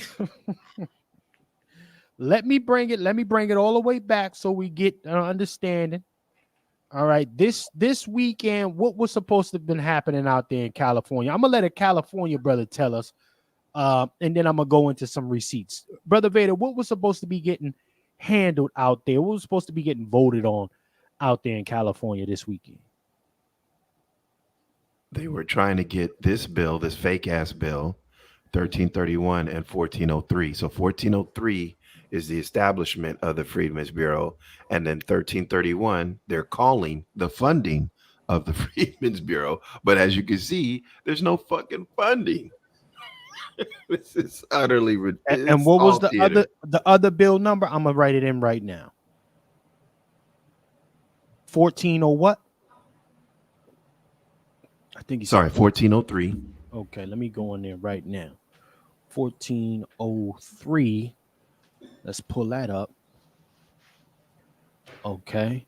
Let me bring it up for everybody. All right, we in there now. It's the bottom one. All right, this bottom one text. Let's go in here. Cooked again. Cooked. They're not telling you when and the thing is if you look at the people that were putting on the most political theater at that meet, it was CJAC. They're on every camera shouting and screaming with their fists in the air, looking like rah, rah, rah. And these bills have no teeth.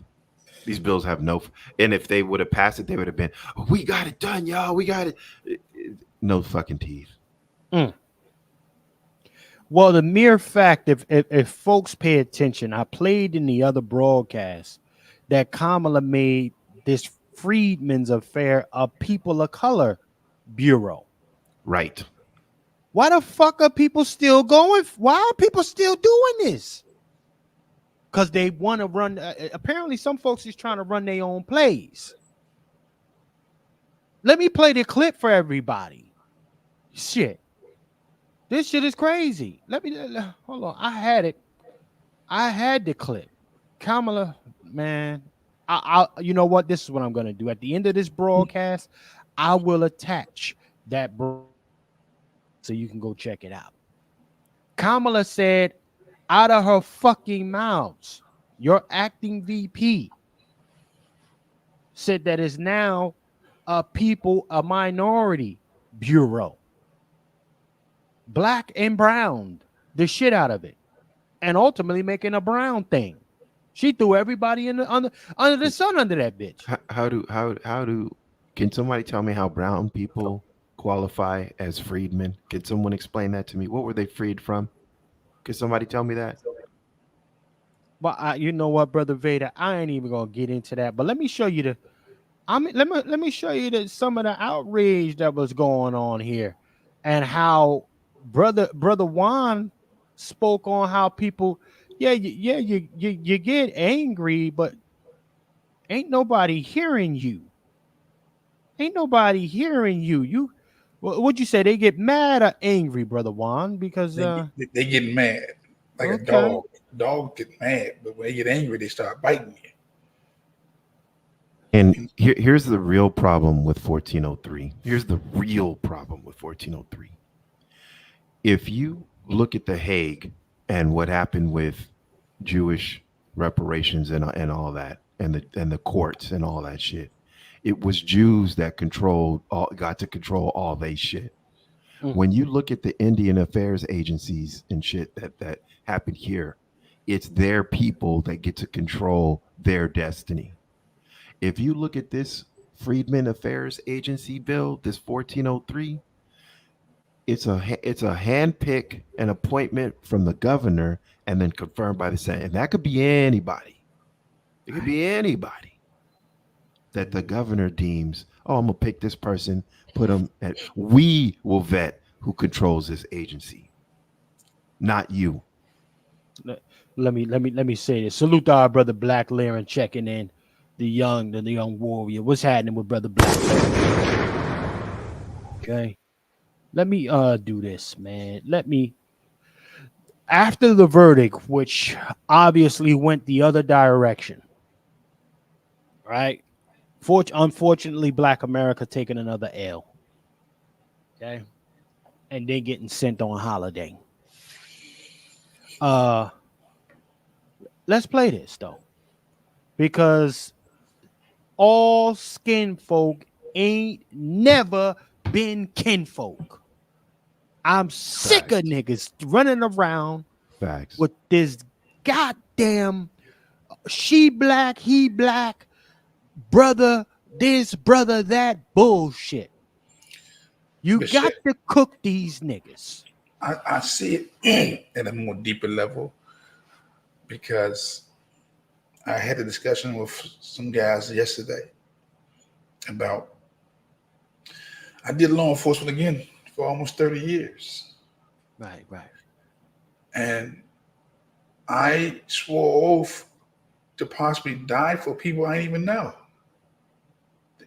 When I went to a call to your house or a chase, there was a great possibility I wasn't coming home. I literally, any police officer, they put their lives on the line for people they don't know. Now, if we are supposed to be brothers and sisters in the collective, how much more that we put our lives on the line for people that we love, for our own. I was willing to die for some strangers, man. Come on. I was literally willing to die for strangers. But now my own people, you got people who won't even die for their own people. Think about that. Come on. You know, God gave me something that I hold dear because it was a word for me. And that word was this. I'm going to share it with you. That the proof of love is the willingness to protect. The proof of love is the willingness to protect. Come on. And if you can't protect something, I mean, you don't love it. That thing hit like a brick because I'm saying how we just gave up our Black culture without protecting it. So what you're doing, what Brother Vader are doing, all those who are outspoken, there's a light switch to come on. I love me. I love my people, even if they don't love themselves. Come on, hold on. Let me give you a God damn it. Come on. But in loving them, I know that some of them, you got to let them just go their course. Let them fade away. I'm not talking about no jumper. I'm talking about fade away like vapor and steam from a pot. Come on. It's here and it's gone. But I just know that we haven't loved our Black unique culture enough. We've been projecting this African piece. We lift up everybody, POC, but what about us? And this is what we're doing. We're lifting up us again. You know what? Nah, listen, brother Juan, you're not wrong at all. Salute to the 150 plus in here. Um, you know, you're not wrong, sir. And honestly, gentlemen, I want to remind folks, amnesia sets in, or the acceptance of fear has set into a lot of our Black American people. The current corporation, this illegal United States corporation, gathered its power and got its power through blood. Facts.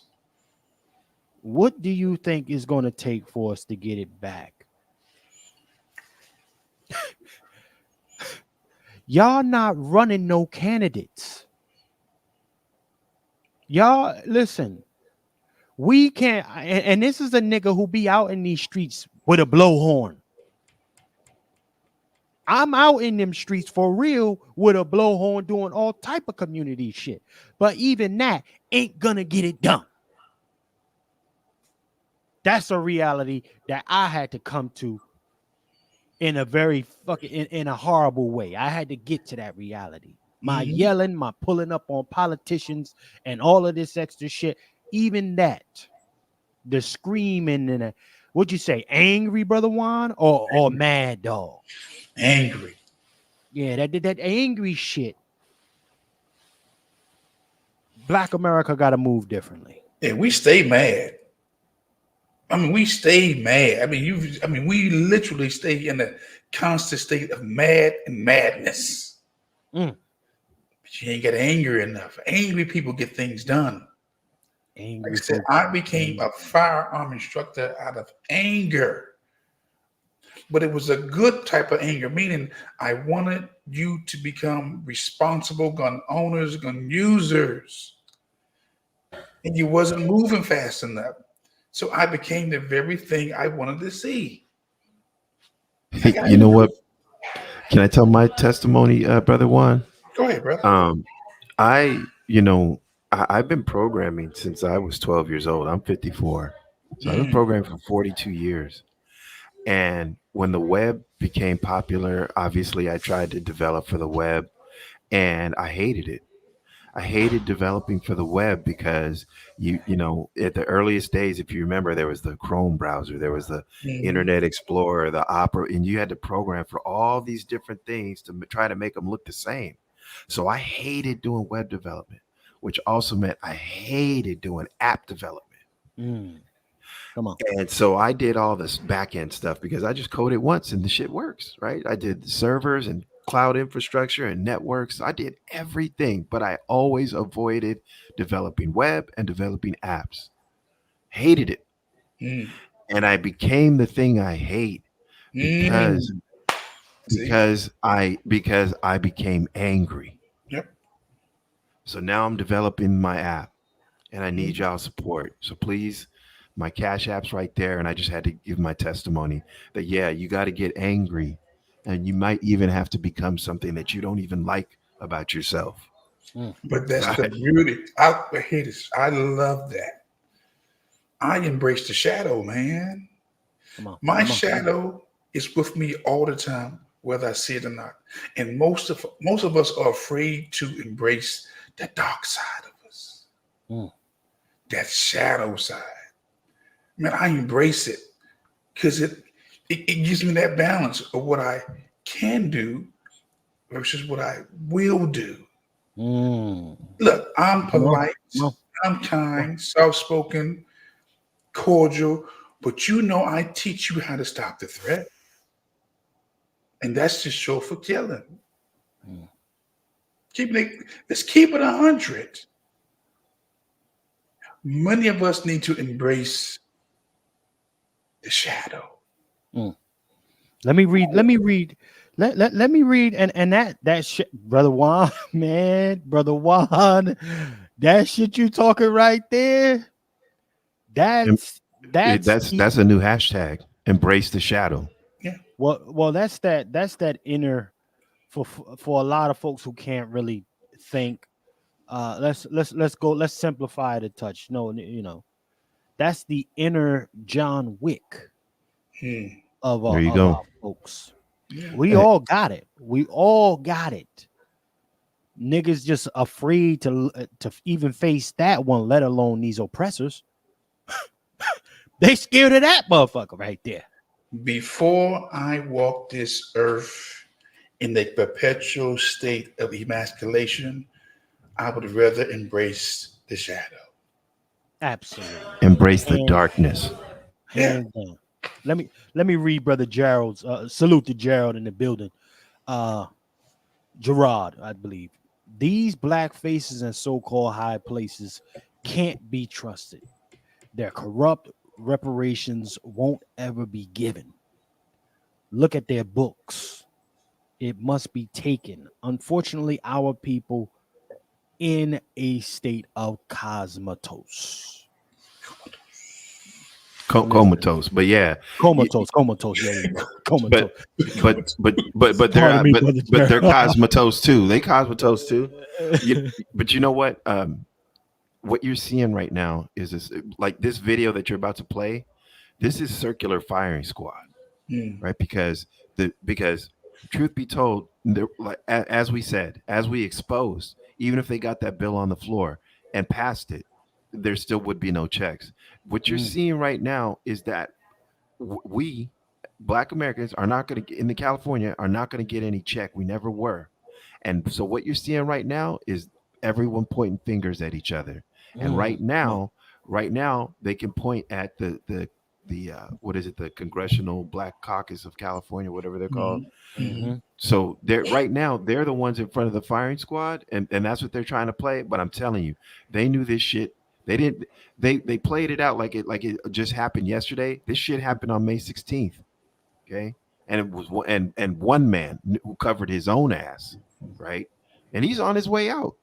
He should have went out like a G and said, "Fuck that! I'm gonna get my people reparations." But nope. Even though he's on his way out, he's still is serving the man. Does he have family? I don't know. I don't know too much about him actually. Because if he has family, he's not going to he's not going to sabotage his legacy. Exactly. You know, Let's play this. Yeah, go ahead. Okay, let's play this clip, gentlemen. This is where we are here. Now this may be, these are probably mad dogs, not angry dogs yet. Yeah. For lack. But let's play it.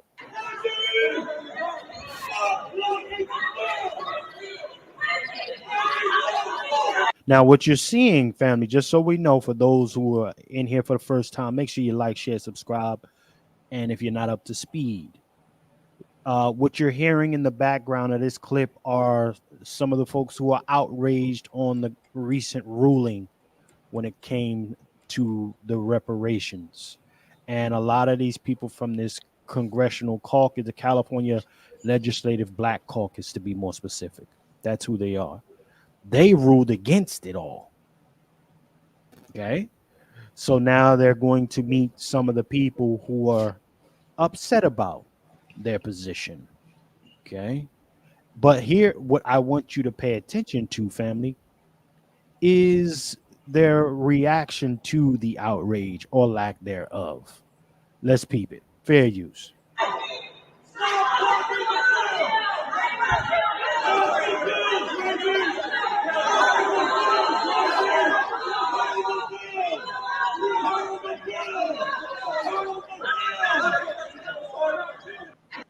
Mocking the shit out of these folks.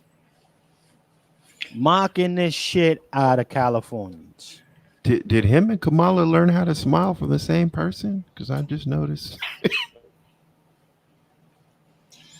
They bet on black folks being mad.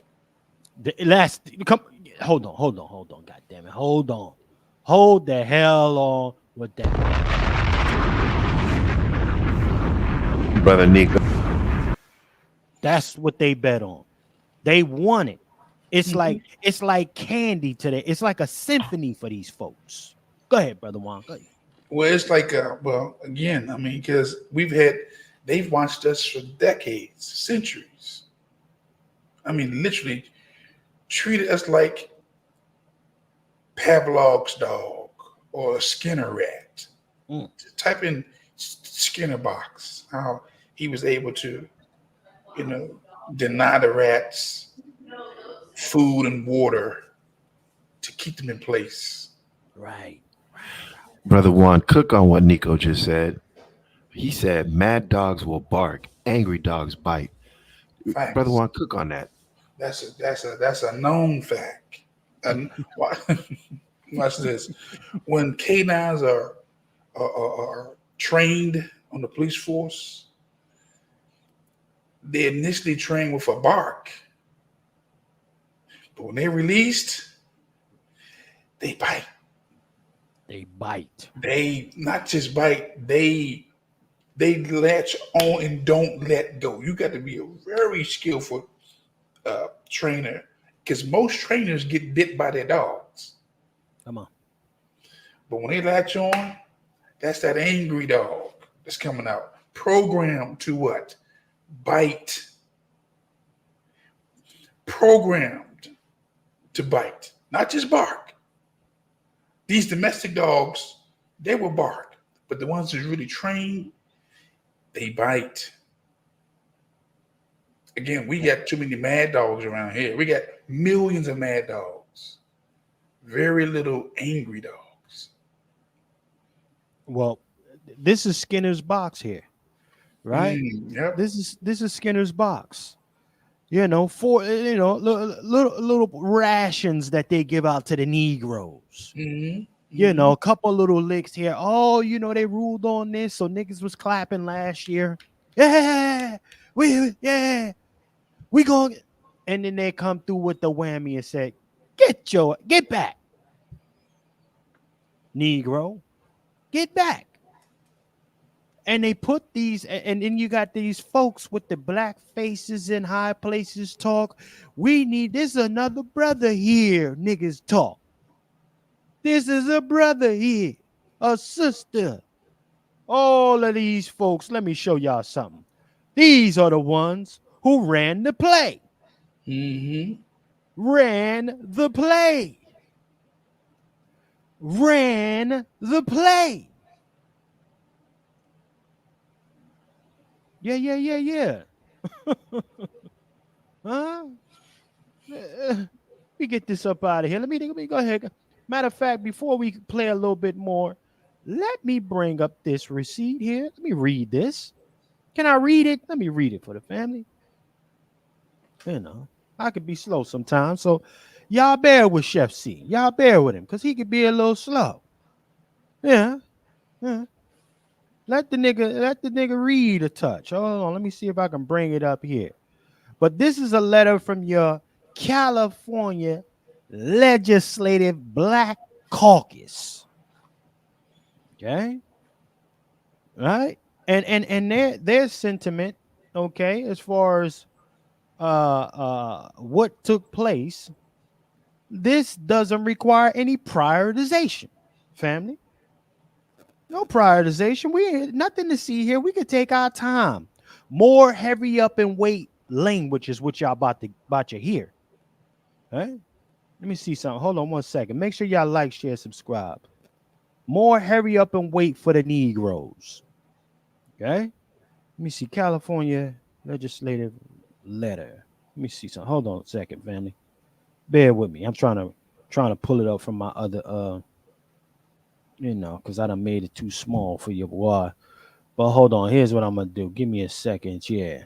Give me a second. Yeah. Yeah. Hold on, family. Oh. Yeah. Let me see something. And fair use again, y'all. Fair use. More fair use for me. While you're looking that up, let me just read something that I see on the screen. Okay. If you look at that third paragraph, regarding the status of Senate Bill 1331, the CLBC will not be moving it forward this year. The bill is not part of the CLBC 2024 Reparations Priority Legislative Package. Therefore, questions should be directed to the author's office, the author being Senator Bradford. So what you're seeing there is the circular firing squad that I've been telling you. This is Brother Vader, you breaking up, brother. Sorry. Can you hear me now? Yeah, there you go.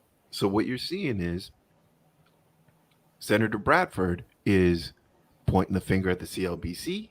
Senator Mhm. Bradford and his people on the reparations task force are pointing their fingers at the CLBC, and you're seeing the CLBC pointing their finger back at him. Circular firing squad.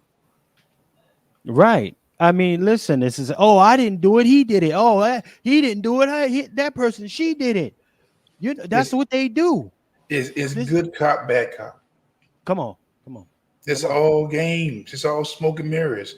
At the end of the day, we pledge allegiance to practice benign neglect policies towards Black Americans. Come on, man. Keep it 100 again. They pledge an allegiance not to the flag only, but they pledge an allegiance to practice benign neglect policies towards Black Americans. Right. And however they pull it off, you just make sure that we don't get nothing. Not a and you lick. give everybody else everything. Not one motherfucking lick, man. Okay. I'm gonna read this whole thing off. Let me read this whole thing off real quick. Now, brother Vader read the latter end. I'm gonna read the top end, just so we know who it is. Statement regarding pending legislation for immediate release yesterday, family. Yesterday. The California Legislative Black Caucus remains steadfast in our commitment to advancing the CLBC 2024 reparations priority legislative package. The CLBC has chosen to concentrate our collective energy on the legislative properties that the entire caucus has voted on and those that positively impact Black Californians. Let's go on with this now. There has been interest regarding the status of Senate Bill 1403. The caucus was unable to participate in the legislative process collectively and only recently became aware of the concerns and issues with the bill. What do you mean recently? Brother Vader just read off when they let's Brother Vader, we gonna cook on that a touch. Huh? You just became aware of it. Fuck yeah. But let's keep on going here. Let's keep on going. Let's bring it back down to earth. Okay. One of the primary concerns with the bill is that it ceded legislative oversight authority, which is critical given the generational impact that legislation would have. We are well past the amendment deadline. Therefore, the decision has been made to continue working on this bill and reintroduce it in the next session. Hurry up and wait talk. Let's keep on going though, y'all. One point of fact. Next session doesn't mean next month, it means next year. Right, sir. Indeed. Let's keep on going. More hurry up and wait shit. Okay. Let's see what happens with this election. But I digress. Let's keep on going, y'all. There are other bills in this proprietary priority package where we've taken this approach to ensure they fully reflect the needs and aspirations of the community we represent. I had to emphasize that. Okay. Let's keep on going a little bit more here. Now, my brother Vader read it already, but some of y'all just came in. Let's go on down to it. Regarding the status, again, this was issued yesterday, y'all. Regarding the status of Senate Bill 1331, the CLBC will not be moving it forward this year. In the case of Black America, you are not the father. I digress. Let's keep on going. This bill is not part of the CLBC 2024 reparations priority legislative package. Therefore, questions should be directed to the author's office, aka I don't want to hear shit from you niggas right now. We don't heard enough from you. We don't feel like dealing with it. Get it the fuck out my face. Talk to my assistant. Y'all know that. Y'all know that talk. Let's keep on going though. I'll read the rest of this shit. We understand the legislative process is complex and does not always unfold as initially envisioned. However, we remain committed to our long-term goals and recognize that. Hold on, family. While I'm reading this off, hold on, family. No, it's okay. Let me keep on going. Recognize that this is a multi-year effort. Let me read that last part one more time. However, we remain committed to our long-term goals and recognize that this is a multi-year effort. Hurry Pause. up and Pause. come on with Because it. how long has it taken for Come them on. to fund, which means appropriate, Right. and expenditure, which means cut checks for that 150,000 for them border crossers? How long is that? A multi-year effort? Come on. This is diabolical. And let me, before we continue on, ladies and gentlemen, let me just so you know who this is coming from. You got to put faces to. You want to give folks credit, right? Let's give folks credit, so it's no misunderstanding. Give them credit. Okay, look at those faces. You gotta give them credit. Sister Vina got it. It's right there. Word salad. Yeah. A vegan salad. Shout out to Sister Vina. Let me hold on now. I just want folks to make sure you lock these faces in, California. My people in the Bay. My people in Cali, period. Lock them faces in. Let me read some more. Let me read the latter end of this, y'all. Let me read the latter end of this. Hold on, family. Let me pull this thing up. Read the latter end. Okay. Now, the work advancing reparations and achieving justice for Black Americans is far from complete. And we will not be distracted from our mission. We will stay focused on the work at hand, united in our purpose, and dedicated to the cause of reparations and equality for all. The CLBC will continue to lead with integrity and purpose, ensuring that our legislative efforts are impactful and meaningful for the community that we serve. Black Californians, I ask you, how impactful do you feel that they are so far? Salute to Brother Nico checking in, man. Brother What's Nico. happening with you? Brother Nico checking Brother Nico in the done building. dropped so many damn facts. Does he have any more facts left? Because this is dropping all kind of facts. Hold on, y'all. You better get your hold on.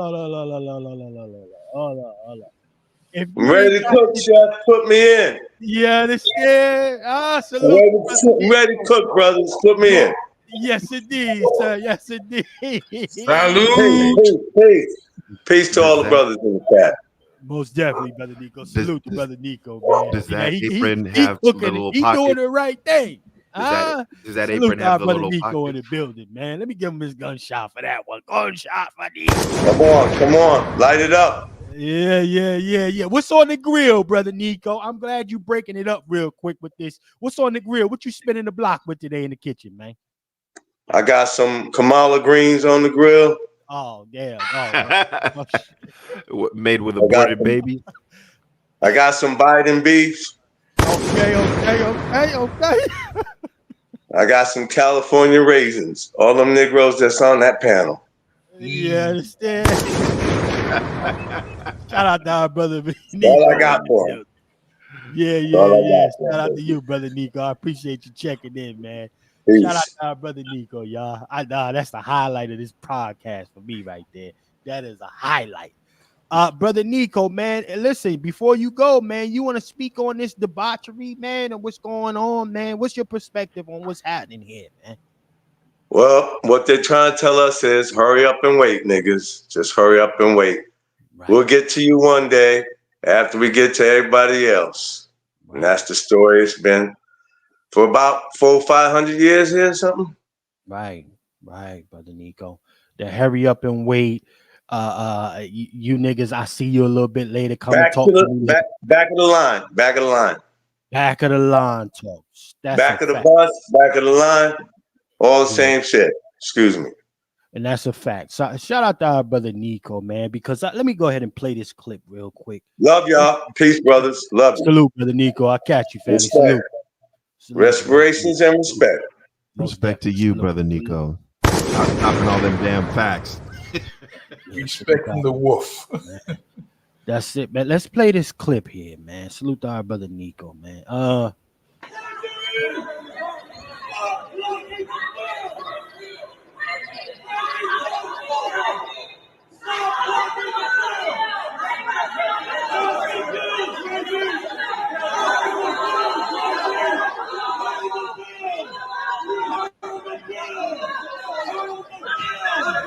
Now he knows, and this is why he's walking away the way he did. He knows he's about to go home and sleep like a motherfucking baby. Just a couple niggas yelling at him. And salute to our brother Nico again for checking in. Had the Black American Heritage flag apron on. Again, y'all can go to FromTheSoil.tv, get yours, y'all. Salute to our brother Nico coming through. But again, these folks know that there's no real accountability. They can walk up on you smiling and everything. And to them, this is like hearing babies whine in a crib to them. Right? Niggas could be physically endowed and everything. These cats are unbothered. And watch this. Dr. Short said something a while back that we may need to consider. I'm not opposed to keeping some rotten fruit with me to start throwing some rotten tomatoes at some of these folks. You know, I take me a little 5-10 days in jail for that. But they need to know that, you know, if you're gonna be out here betraying us, you need to get something thrown on you, something thrown at you. Something got yeah. So, you got to feel that tomato or Jersey tomato, maybe. Right. Or Georgia or Florida orange. You know, a California avocado, brother Vader, something. There needs to be a price for coonery. You know, and again, that's why let me bring up this other clip. Let me bring another clip up. You know, cats is not concerned about niggas yelling and all of that. No, why wouldn't it? This is music to their ears. Look. Who's scared? Let's play it.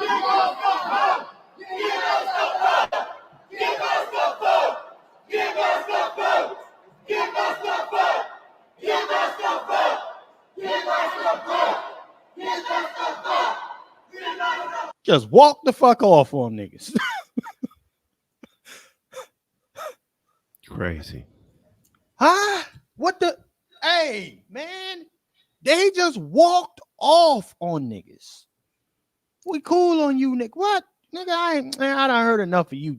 Them niggas yelling in my ear, too. I'm out of here. Well, why would I give you something? I haven't given you something. Why would I give you anything when you haven't got nothing in decades?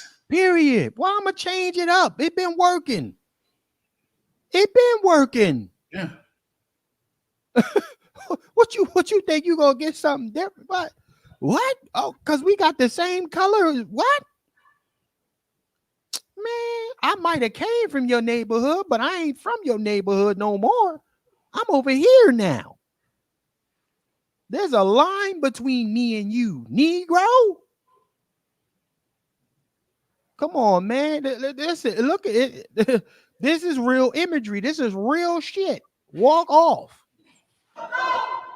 Like, man, I ain't got no time. I got somewhere to be. Let them niggas keep yelling. Look. Let them niggas keep yelling. You yelling at me? I'm supposed to care?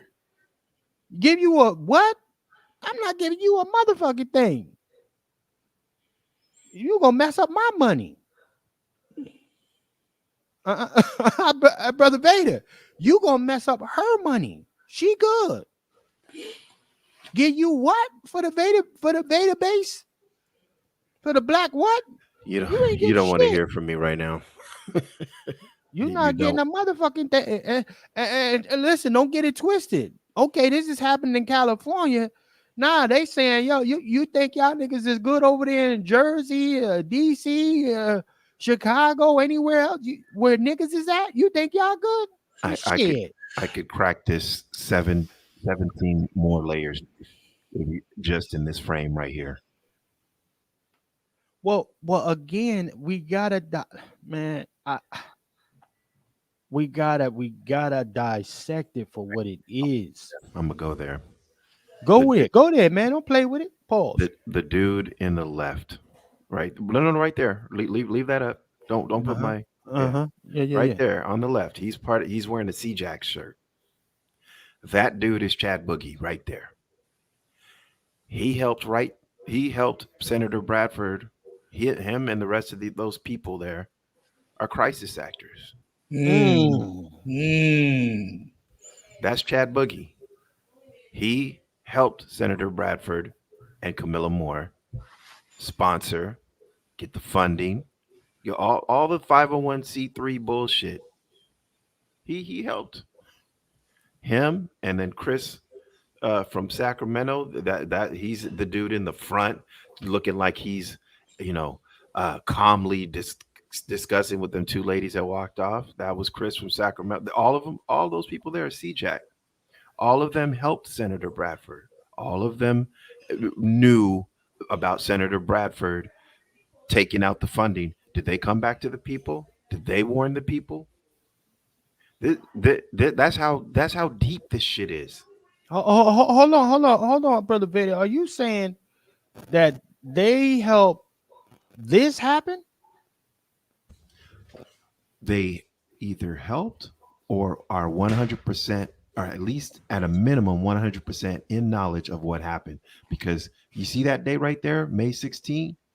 If you look at Chad Boogie's timeline on Twitter, 10 days before that day, he was advertising the meat of that bill that got crossed out, trying to get us excited about the 6% that was supposed to come out of the California budget. He was advertising that, and then 6 days later, they took it out. Do you think him as a political activist and working with Senator Bradford, do you think he didn't know? And did those people that are acting angry right now, did they come back and say, hey, they took away the funding? Do you think he don't know what I know, what I showed y'all? Do you think he don't know? Those people got grant money to help make all this shit happen. Do you think he don't know what's happening with these bills? Do you really think they don't know that they didn't know that since May 16th, they took all the teeth out of that bill out? Man, it goes so deep. It goes so deep. Pause. But yeah. I mean, man, let me play some more of this. Pause. That's Chris. That dude waving his hands in the front. He's one of the head people at C. If you go to the CJAC website, okay, you'll see all these people. You'll see all these people, and guess who else you'll see? You'll see Camilla Moore and Senator Bradford. Go to the CJAC website. So that's why she's smiling over here, the lady with the glasses. Yeah, she knows that it's all theater. She's like, okay, I'm just gonna sit here and just wait for all the theater to come. Yeah, that's why she looks like that. She's like, this is a joke. Yeah, that's exactly why she looks like that. Don't Ooh. take my word for it. Go to the CJAC website and see if you see all the familiar faces.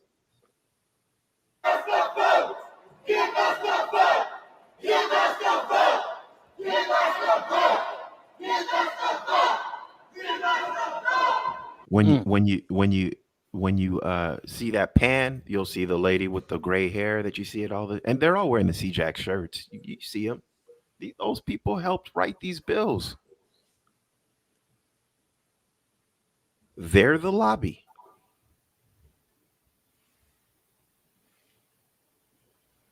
Man, this is crazy, yo.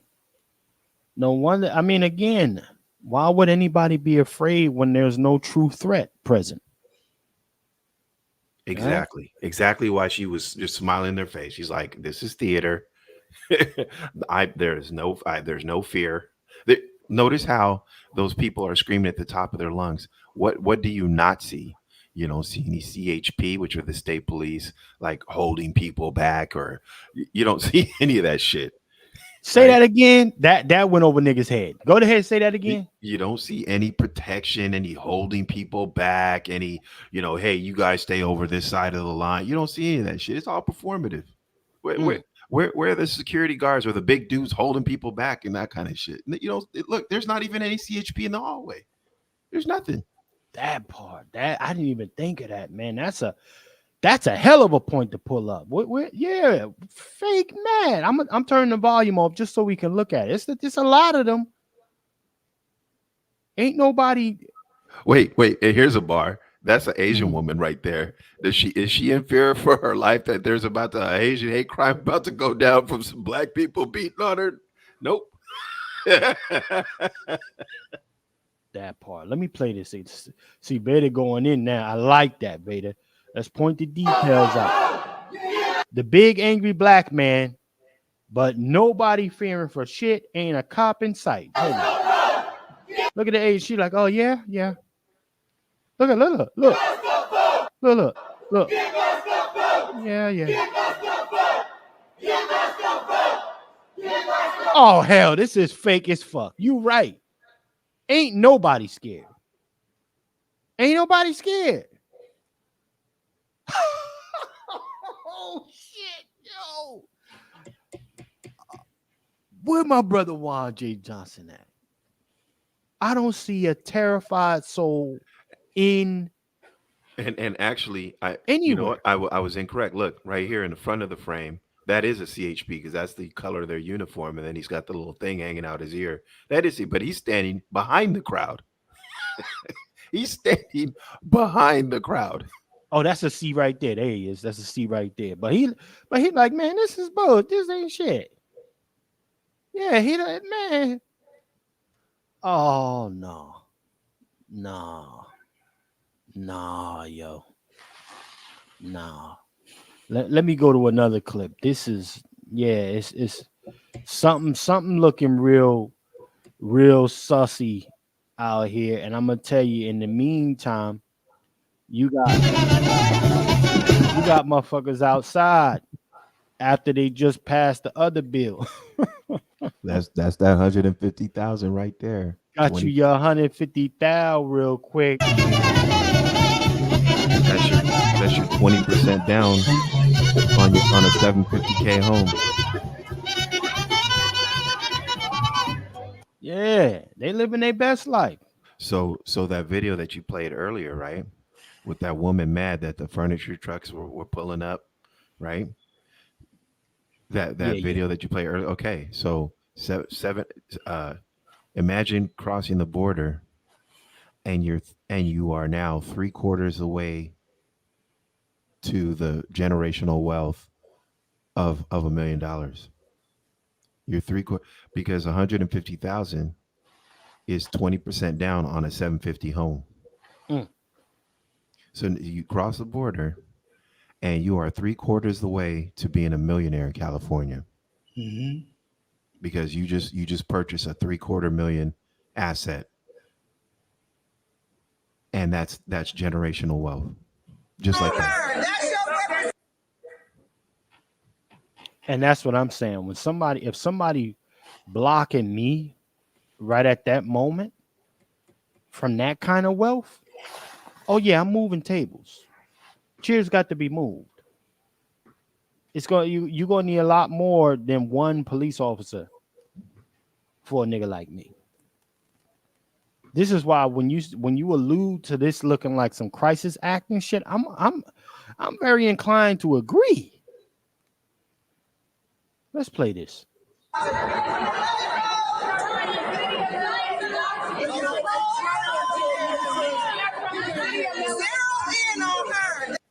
Yeah, zero in on her. She's unbothered. That's right. Unbothered, y'all. Completely unbothered. Let me see if I can make this face bigger. That's your representative, Susan Smith. Get her out. Reparations. No vote. That dude don't look angry. He don't look like he's gonna bite anything.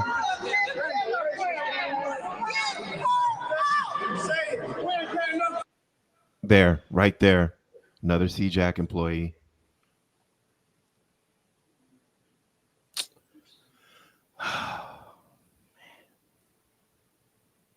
These are all crisis actors. I know a crisis actor when I see him. We had to hire a couple when we was doing From the Soil. It's literally supposed to be CJAC's mission to get California reparations. That's their mission. Go to their website. Do you think that they didn't know what happened on May 16th? Why did they wait till the last minute to come up here and do this? Why are these people so comfortable? And I would say people who like that are comfortable know that there is no imminent threat. Brother Juan J. Johnson, nearly 30 years in law enforcement, sir. Do you see a people who are under distress right now? No, I don't see that. I see people functioning in the same role they've been doing for the last couple of decades. I don't see it. I don't. And Vader made a very valid point when he said they changed that bill in May.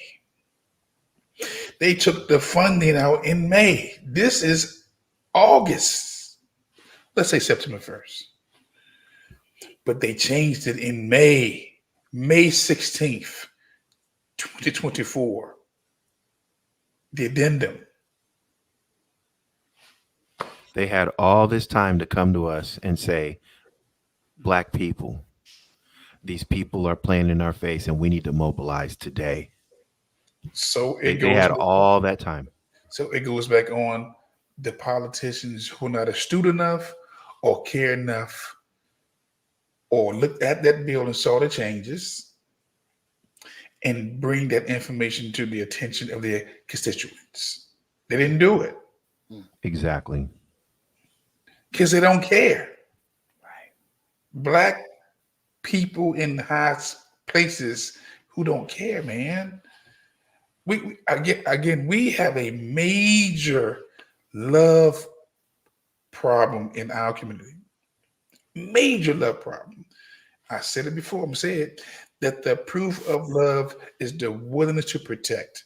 Not just protect with the gun or the knife, but to look after your own. We're missing this point. We're missing this. I want to give. Go ahead. I want to give a homework assignment to our people.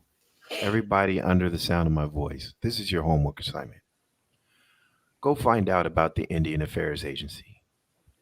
Go find out about the Southern Poverty Law Center and the Anti-Defamation League. Go find out about these organizations.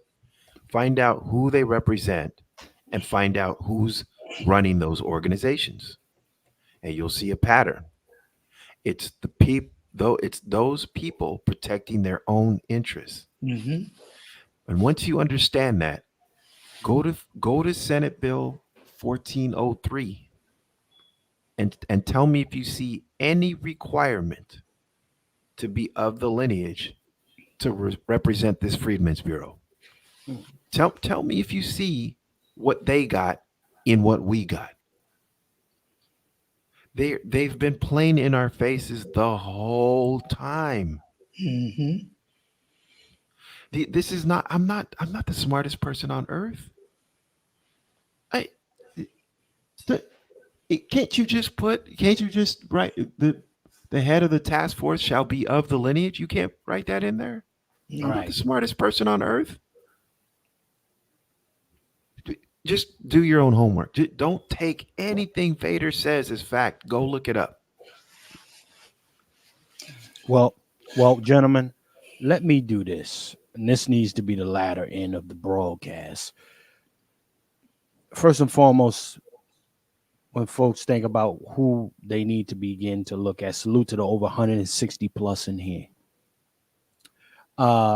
Understand that these are the folks who have always existed. Black faces in high places. Over nearly 8,000 black faces in high places have been appointed throughout the last 50 plus years or so in different positions of quote unquote power or influence. And at this stage of the game, it does not tell me that we are short of quote unquote representation. We just don't have the right representatives. Okay. But that skin, you got plenty of people with that skin fucking you over in high places. So yeah, you got your skin folk. You got everything you've been asking for. And that's what black folks did. They asked for this. So the government said, no problem. We'll vet them and we'll give you what you asked for. You want more black folks at the quote unquote table. They gave you niggas who are ultimately Oreos. But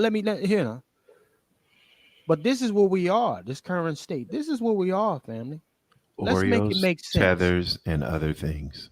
Well, let's zoom into this now. Let's get into this. And what you're looking at, ladies and gentlemen, because 10 steps to genocide. How do you get a bunch of people out the way? First and foremost, you need them to participate. Help the process along. You want to get the fuck up out of here. You gotta help me help you get the fuck up out the way. Okay, right, brother. Oh shit! Hold on. Where did it go? Okay, there it is. Yeah. You gotta help me help you. I'm here to help. That's what they're saying. So, what do you do first with step one if you want to completely exterminate a people? You give polarization. You put them out front. Yeah. Right? We're very polarizing people. Right? Insecurity prompts a dominant group to amplify its identity and form a narrative about an out group, viewing them as outsiders. Okay, let's go to stage number 2. But before, gentlemen, if you want to tip in as we go through these stages, just so niggas can really understand, it's really up right now. We are like literally there. And it's not even being difficult at this stage. Folks are making it very easy because collard greens is in somebody's pot right now. Cabbage, collard greens, fried catfish, a couple, a dark horse, or dark horses are in the family trying to have that very important conversation with the family, and a good amount of the family is right now saying, "Nigga, here you go with that black shit again."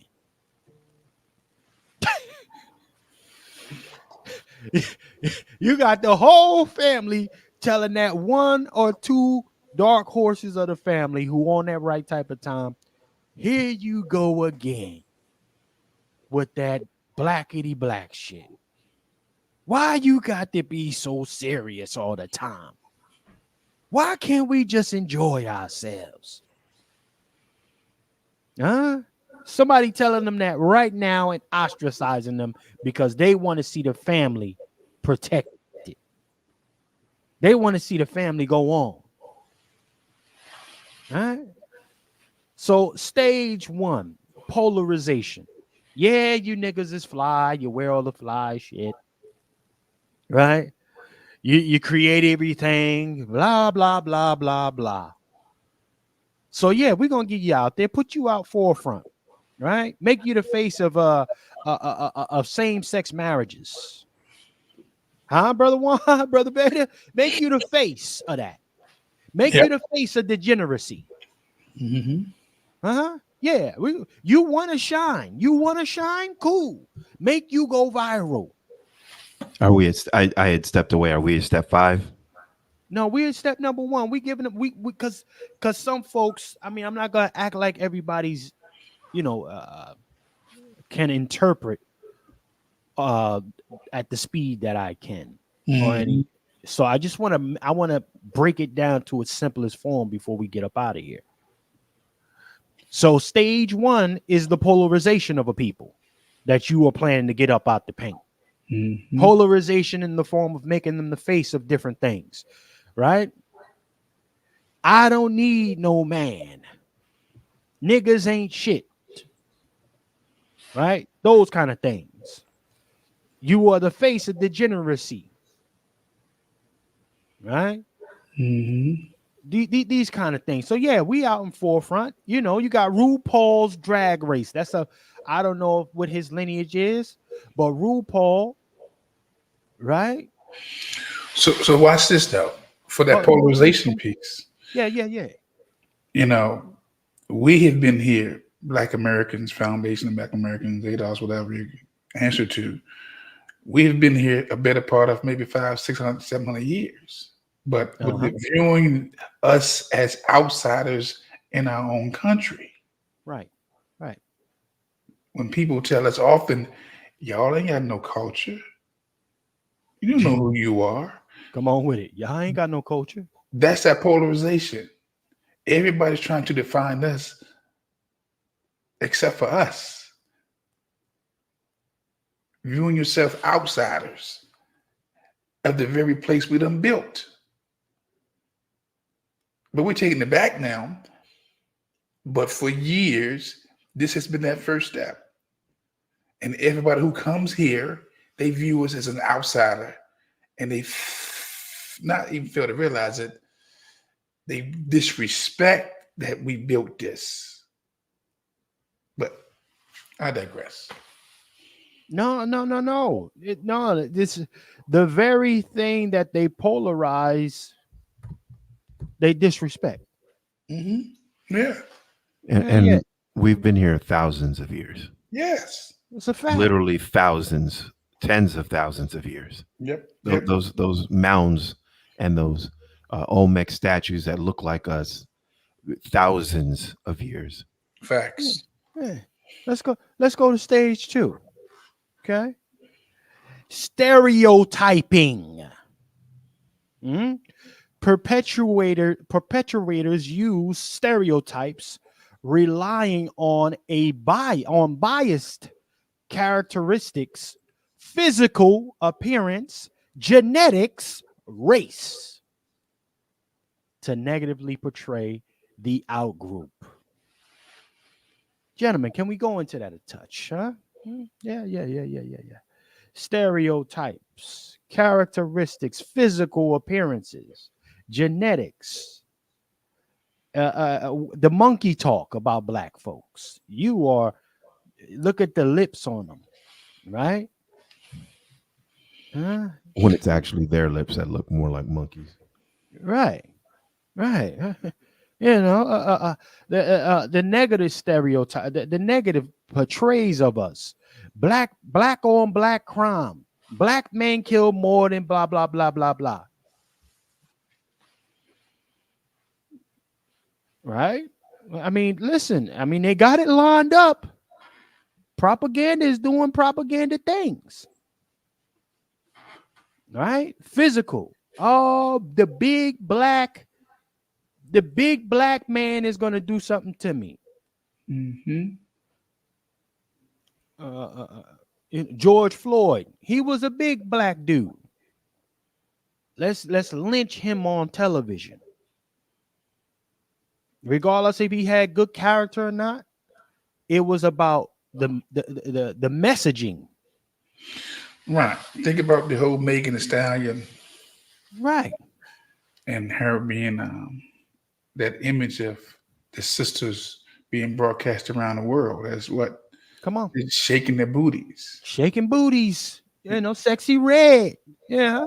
The brothers are just rappers. Right. Degenerate. Right. Mumble rappers. Mumble rappers. They reduced articulate rappers from the past to essentially the version of black men who couldn't read because we weren't allowed to read at that time. In certain Asian countries, they get offended by seeing black people in the movies. Come on. Listen, black folks get offended by saying black today. Yeah. You say black to anybody, it's like, oh no, don't say that. Black is almost equivalent in the way we look at other people when they say nigga.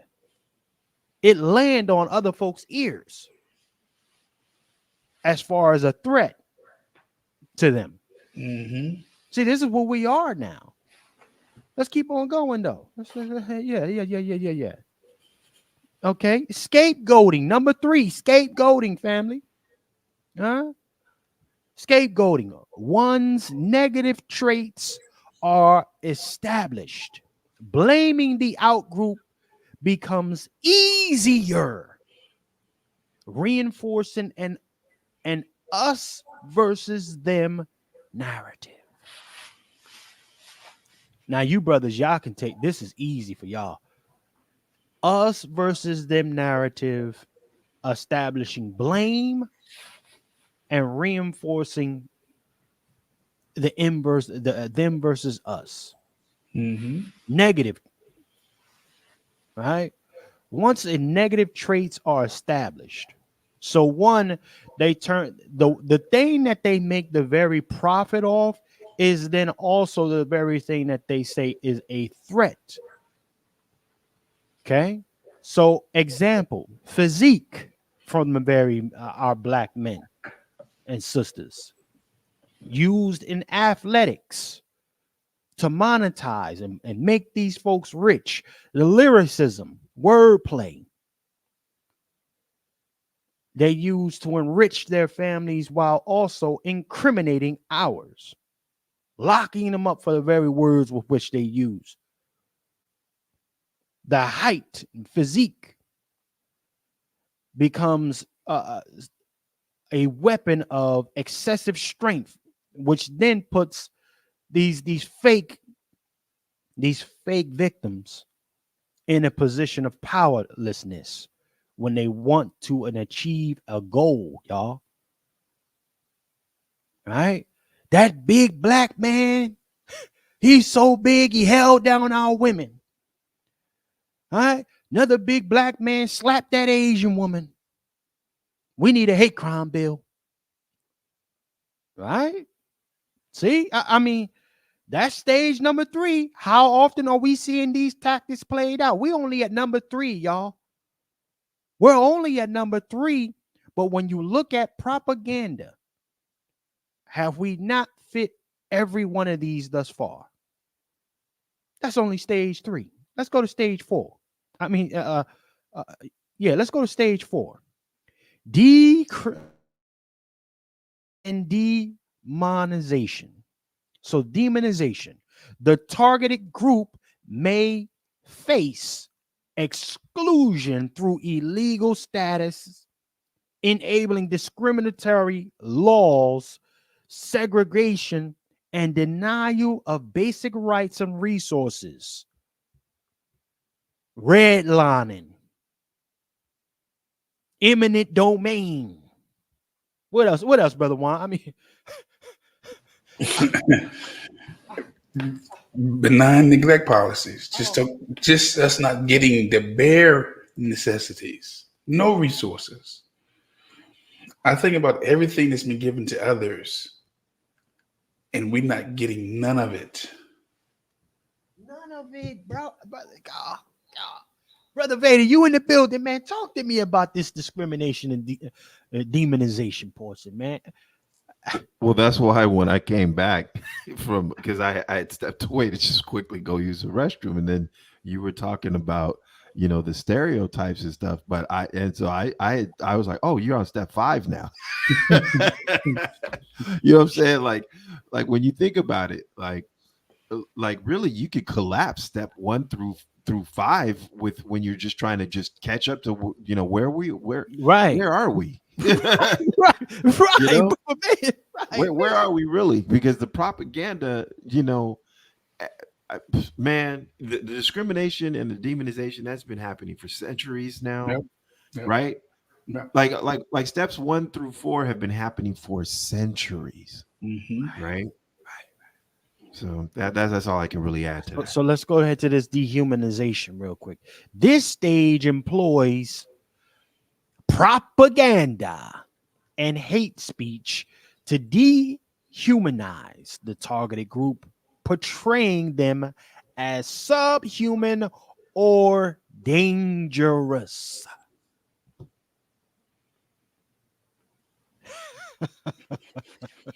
Again, nobody. Okay, 3/4 of a man, descending from what they say, apes or monkeys. What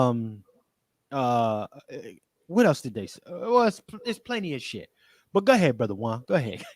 Well, again, nobody's one action it stands alone by themselves. They take the actions of one and they project it on the whole people, the whole collective.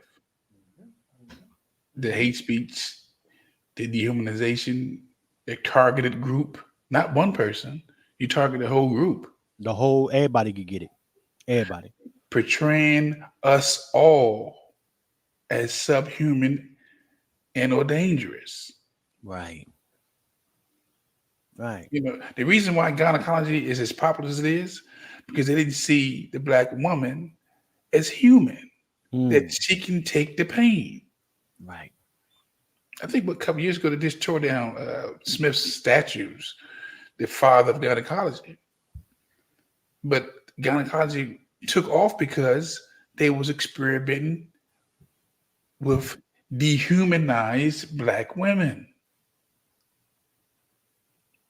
So when you dehumanize a people, you get them right for extermination. Oh, they just rappers. They just twerkers. They're useless eaters. They're like bottom dwellers. Right. You know, Nico said, Brother Margaret Sanger, same thing. You know, we don't need no more of their babies here. They're like weeds to us. We got too many of them. Dehumanize us. You know? So that when they do implement this strategy of destruction, then the world will feel like, you know what? Hey, well, that's what they deserve. That's what they deserve. Come on, man. The reason that's my point right there. I need a gunshot for well, yeah, watch this. They're useless. What do we need these folks around for anymore? When you continue to see the slaughtering of our people on television, you're actually desensitizing people to have empathy. Bingo. Okay? Bingo. Police officers are able to do their job because they're called into the line of fire. They're seeing the murders. They're seeing the rapes. They become desensitized. I became desensitized because I kept seeing it over and over and over again. And I had to check myself because I had checked out.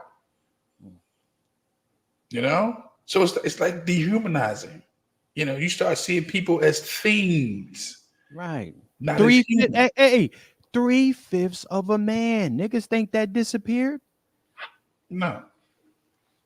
Of course. They say, you know what? Instead of us blurting at you niggas, because y'all doing that, you know, we don't want to meet y'all on that level. That's beneath us. We gonna show you in different ways, right? How we say that. Okay. Let's go to number 6. Let's go to number 6. Step number 6: loss of active bystanders. Over time, defending the rights of the out group, allowing further dehumanization, marginalization, and rights erosion. Shout out California. No, shout out the world. The world, every state, county in this nation that practice benign neglect policies towards us. Come on. Abandon your own people. You can sit back and watch others get the resources and yours starve. And you can go home and sleep at night, like because your bellies are full. Right. You high on the hog? Go ahead, brother Juan. Yeah. No. I'm just saying we're seeing it played out in real time.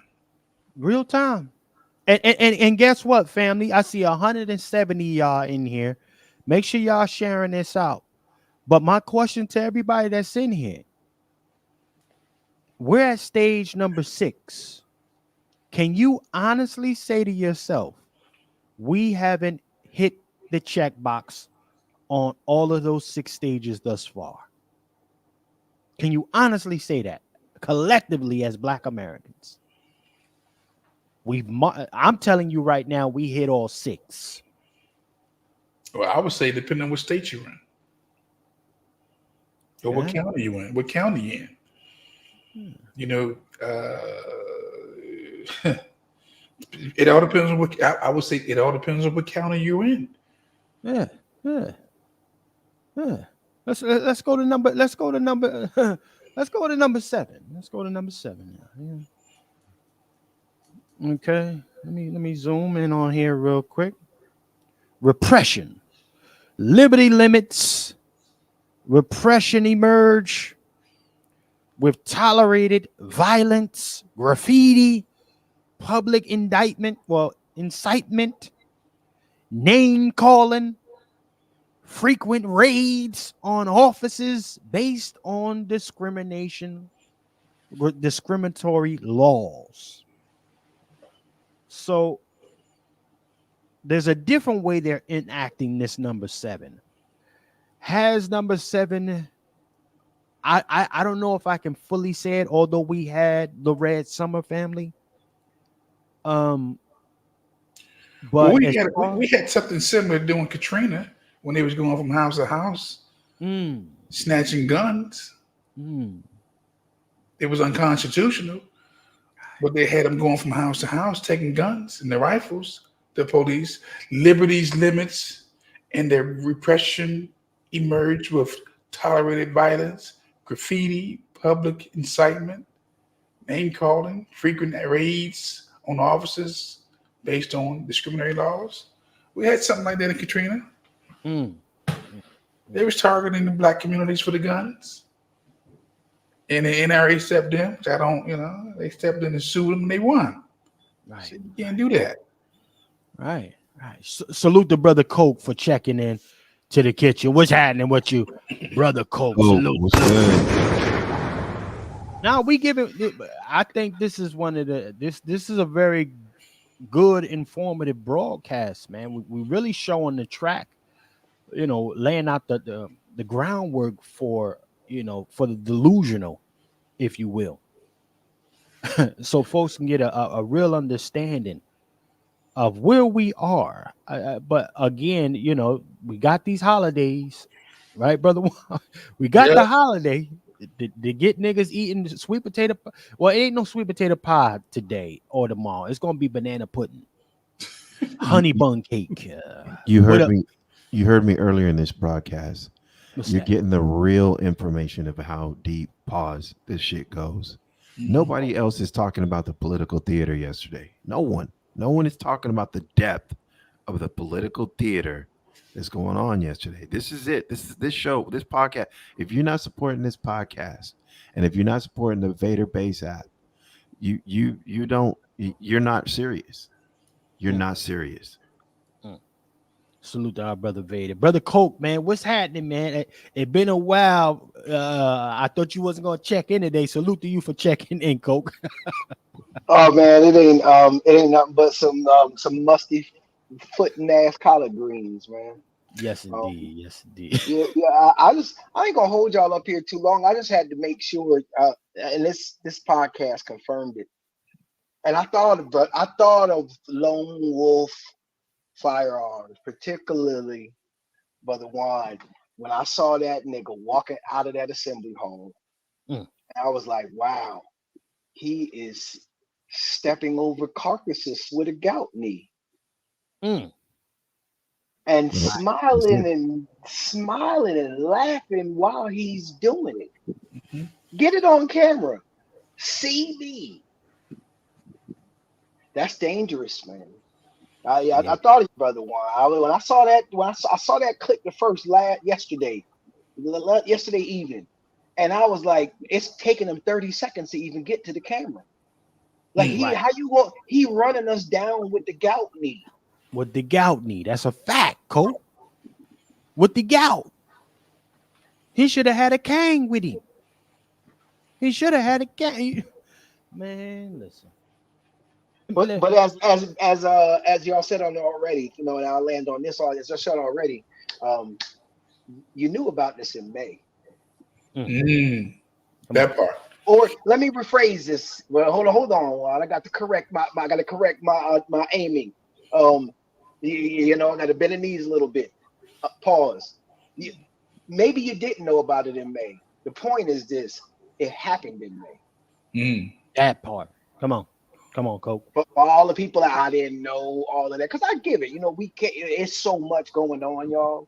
That a lot of folks. It's really teamwork to make the dream work at that grassroots level, man. There's just so much, and I see how they caught up the ancestors by removing the ability to read, remove the ability for them to write any bills, remove the ability for them to read any bills, and if they do, you just hem them up. I see how they did it. I mean, I in a way, I'm thankful for being around in this day and time, with the ability to pass on information at this speed. We wouldn't have known about this until damn near 2025 if this was 100 years ago. That's a fact. That's a Coke fact. Listen, let's resume with some more of these stages of getting niggas about the way, because we pretty close. Niggas just helping them out. We'll say that. With the gout knee. With the knee. With the knee. With the knee. With the fucking knee. Y'all. With the knee. Let's zoom in here. Let's go to prosecution. Stage number 8.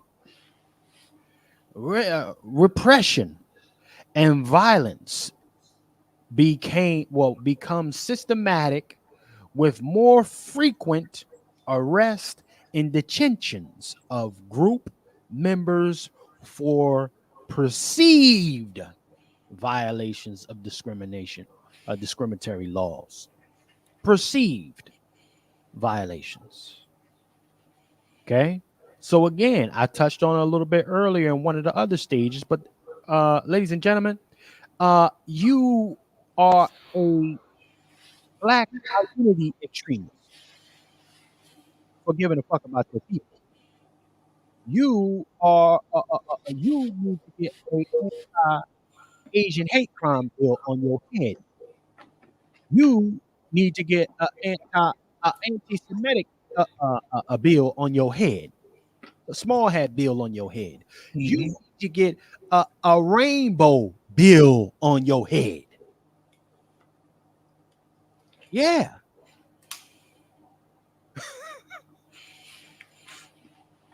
Doing good. Don't forget, Chef C. Immigration is a black matter. Mm. You know, they lead with that.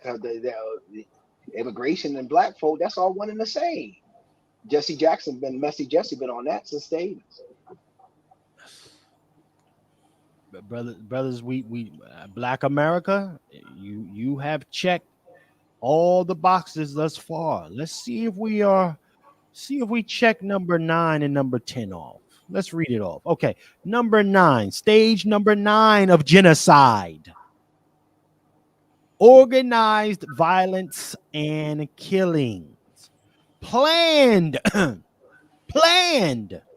violence is widespread against the outgroup, including famine, denial of humanitarian aid, scorched earth policies causing mass displacement, and organized violence. So what does that look for us right now? Everybody should be able to see it right now. All I gotta say is immigrants. Okay. The mere fact that people who are talking up against these immigrants are now getting locked up. Okay. You're getting locked up. Some of you niggas is getting locked up. Okay. Displacement. You can't pay your rent. The Black American communities are virtually non-existent across the country right now. Where do you go as a Black American?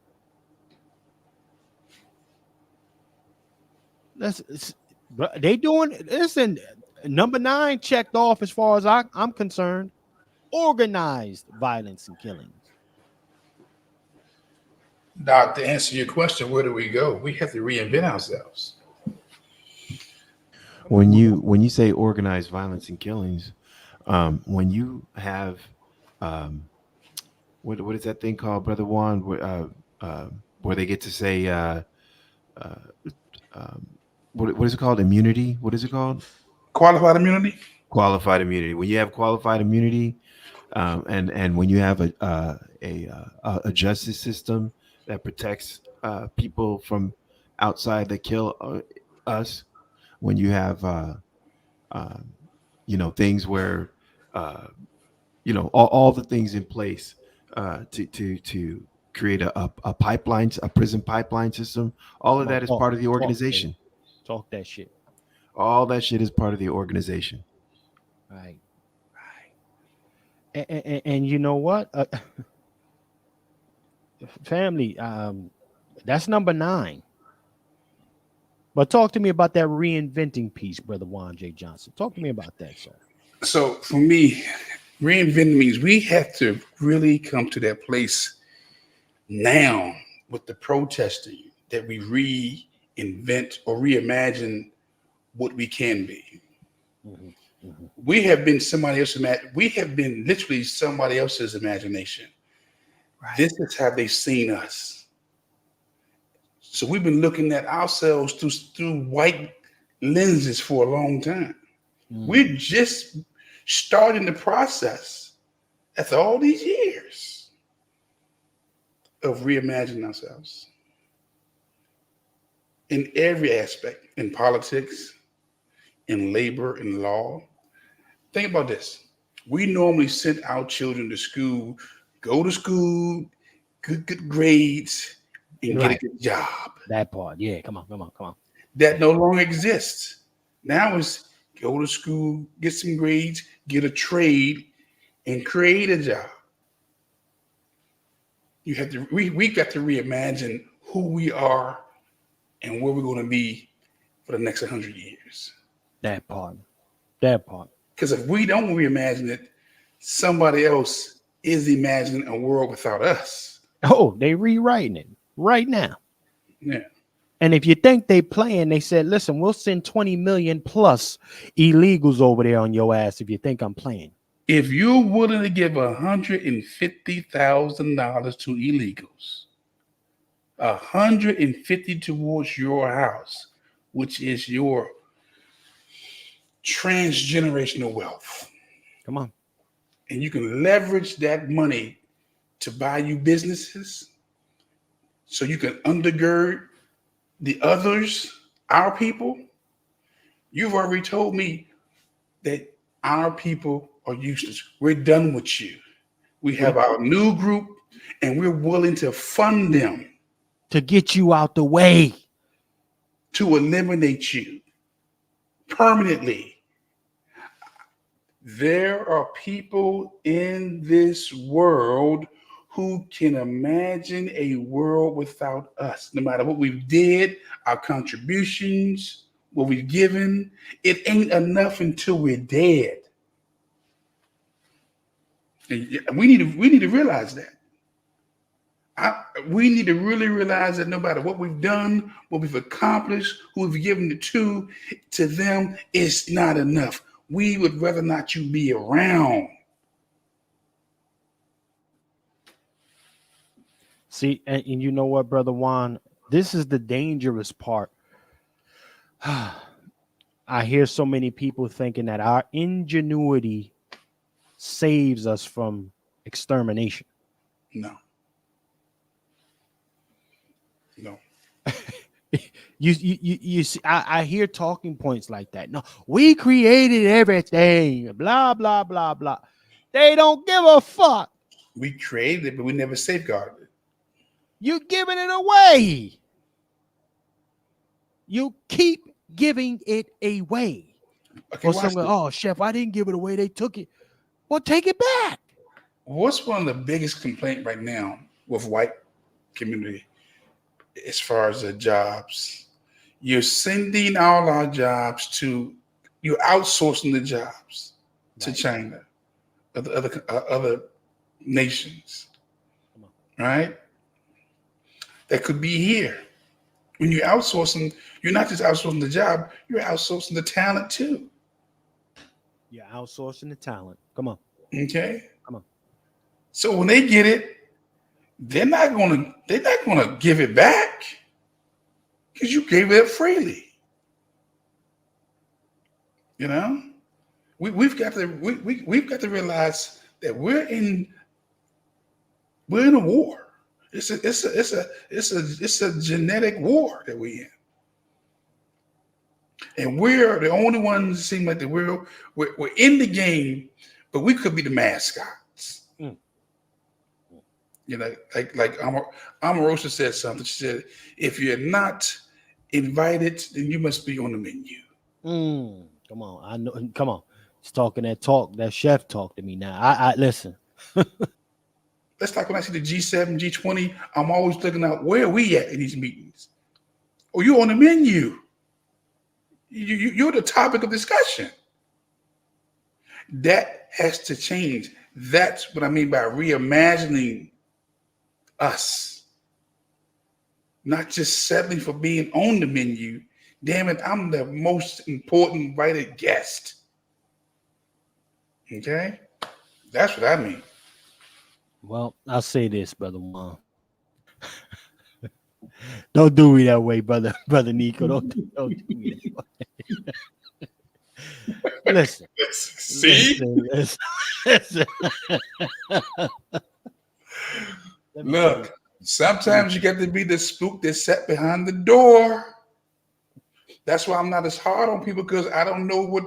Look, people called me a sellout for almost 30 years, and they still call me a sellout, and I'm retired. But I was that spook that sat behind the door, bringing back information to the people in the streets. But most people can't get beyond the badge, the gun, the title. But you asked for black police officers, then you got it. Oh, he a sellout. Fine. I'll be a sellout. Right. I'll be a sellout. Let's get back to this, brother. Wow. Brother Nico. Hey, let's bring this up. Stage number 10. Yeah. Because right now, Black America is batting 9 for 9. Undefeated right now. Everything been knocked out the park. Let's see if we can hit number 10. The purpose, which is denial, ladies and gentlemen. Okay, number 10 is denial. The perpetrators or later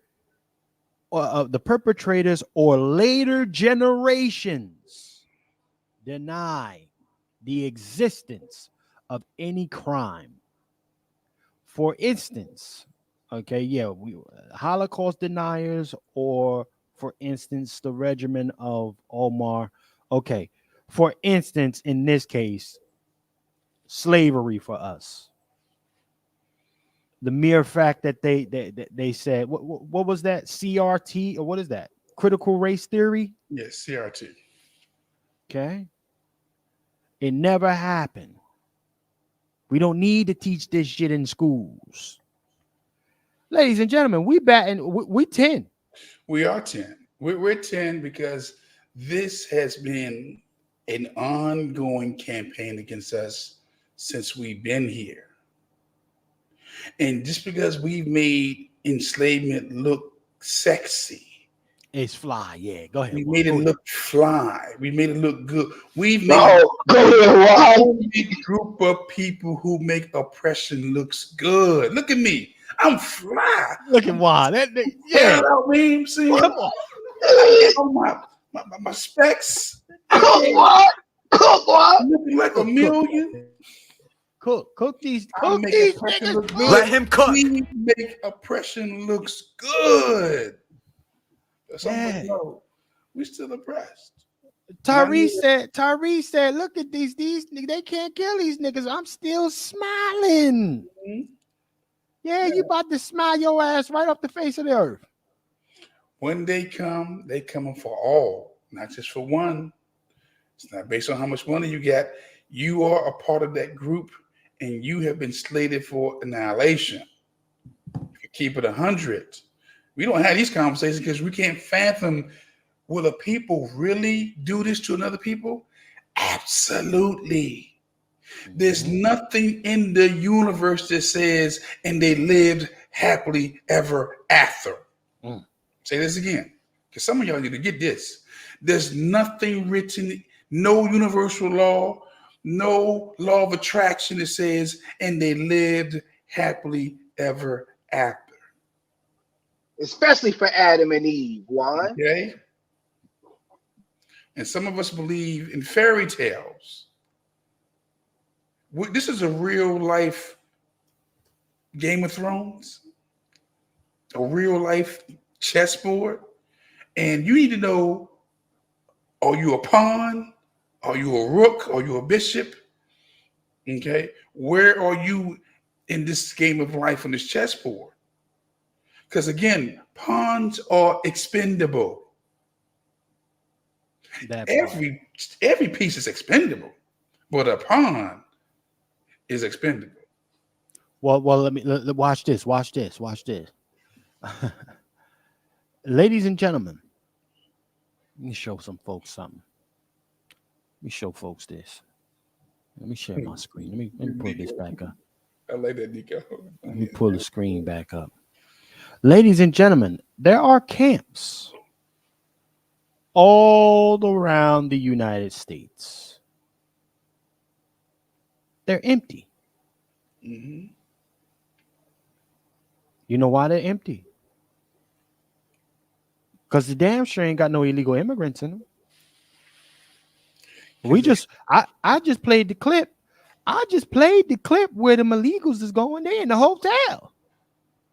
Getting Bob's furniture store dropping off, getting them niggas right. There's camps all over the country, ladies and gentlemen. Mm-hmm. Who you think going in them empty camps? Look, I can remember the pandemic. like it was yesterday. Come on. And they was turning Walmarts into camps. They were sending hundreds of like coffins on standby because nobody knew what that dang on vaccine was going to do or not do. Okay, look, I think about Star Wars and when the Dark Lord said, "Implement Order 66." Come on with that. Okay? Yep. There's some folks who are ready to implement Order 66 on us, that final solution. And we're just trying to warn you in advance to get your house in order. Get the things you need. Because it's not going when it goes down, it's not going to be about friends or even family. It's the interest. And I will step up my family's carcasses too. Yeah, all of them. Forgot to. And friends. Well, I wanna bring this to the folks here. Okay, hold on. It seems like these folks have why you blocking my shit here now? I done sent myself some good stuff now. Hold on. There we go. Okay. Hold on. Okay. Now, ladies and gentlemen, if you think it's a game, I'm gonna pull something up for you. Let me do Black America a solid. Right? Let me do Black America. Shout out to Oprah. Shout out to Oprah. Okay? Because she leading the charge with bringing the joy to everybody. Bringing the joy. Now I know a lot of y'all was wondering, Chef, why you labeled your shit? Why you label it this? Okay? Strength through joy. Who knows what this is? Who knows what this means? Well, for those who don't know, you know what it is, Brother Juan? Yeah, it's a projection. How do you have joy in times of war? We got 2 wars going on right now. There's no war. There's no joy in war. They're trying to project, don't worry, be happy on us. When we're sending millions to Israel, correction, billions to Israel and billions to Ukraine and the other wars that we help fighting. And the war at the border. You're talking about joy to keep your mind off your bills. Joy ain't paying no bills. Joy is not making this gas prices go down. Part's done. We feel well. Let me bring you home. Okay. Joy was the motto, the phrase for Nazi Germany. Okay, that was the phrase with which was used to usher a lot of them folks into their genocide. Okay, and guess who has adopted that phrase, that joy phrase? The Kamala Harris campaign, led by some of your phenomenal celebrities. Shout out to Oprah. How are we feeling? Yay, our part's done. We feel relief. We feel joy. I'm not even sure that's even Oprah, man. Yeah, you feel she Oprah feeling joy right now, ladies and gentlemen. Shout out to the over 190 plus in this motherfucker. Oprah feeling joy right now. But again, to make it make sense for everybody, all right? Listen, Kamala is really feeling the joy in the air, y'all. The campaign, the Kamala, the campaign for joy to the world, ladies and gentlemen. They want to really push Mamala, not Kamala. Mamala.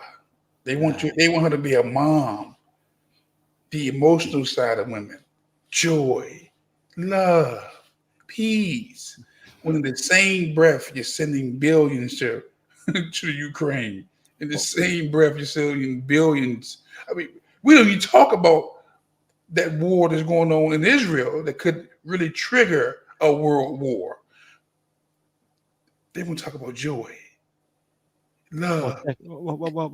Well, hold on, brother Juan. Let me bring it home here, so I get folks to understand this joy motto.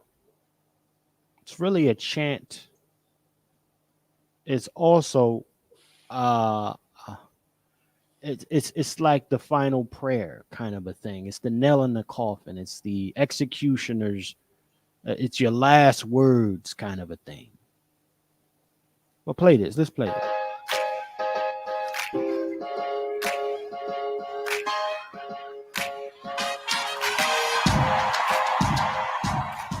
Good evening. Good evening. It is so good to be with everyone. This is going to be a great week.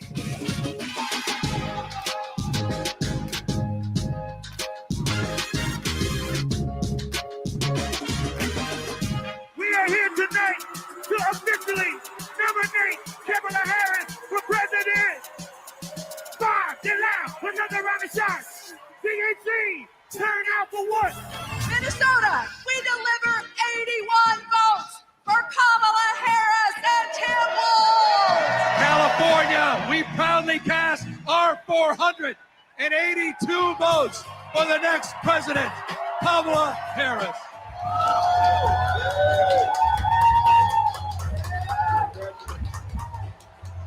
She'll be a president our children could look up to.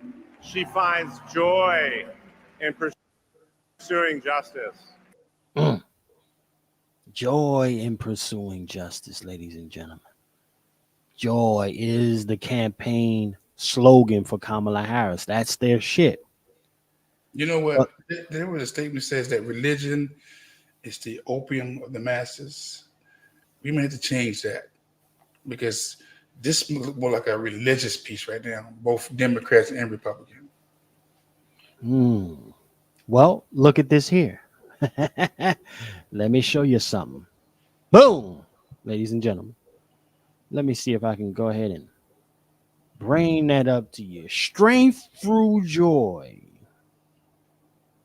Hold on. You know, you got to go to the handbook. If it works once before, do it again. Well, you know, hold on. Let me get the folks what they need here now. Let's give everybody what they need now.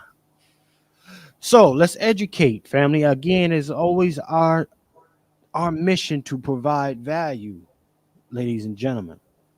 And I want to say a major thank you to those who have contributed to our platform. I want to send a major thank you to y'all because the support is necessary. But we got to make it make sense here. Okay? Here, let's read it off, y'all, so we get some act right. Set in November 1933 as a tool to promote the advantages of Nazism to the German people and internalization. Well, internally, it was also used to ease the process of the realignment of Germany through its structure of organized events and promotion of propaganda. It was also intended to prevent dissident and anti-state behavior. By the 1939, it had become the world's largest tourism operation. So, I read that to say, ladies and gentlemen, this crafty motto with which they're toting around, joy, right? Joy to the world. Actually, the joy campaign from Kamala is taken out of Nazi Germany's handbook, strategic handbook. See, America kind of forgot its way of how they got down on niggas. Because we got to keep in mind that Hitler came here to learn how to get busy, and he took it back over. So America's getting back to her roots, ultimately. Huh?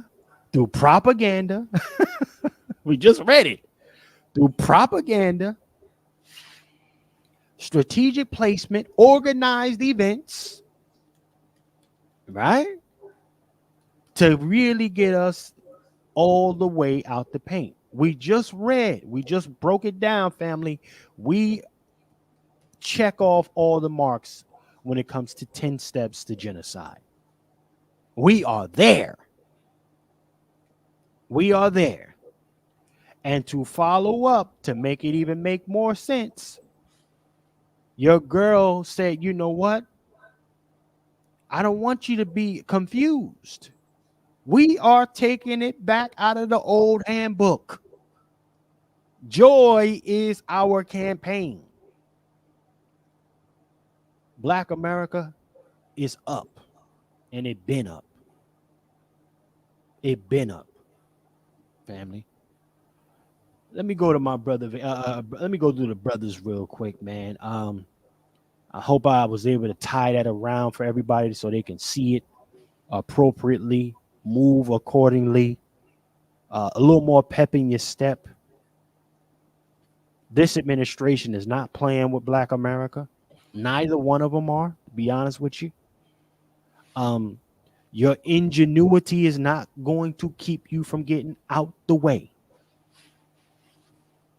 Our 50,000 plus patents is not going to save us, y'all. All right? Just going and having a fish fry this weekend and macaroni cheese and all of that fly shit is not going to do a motherfucking thing.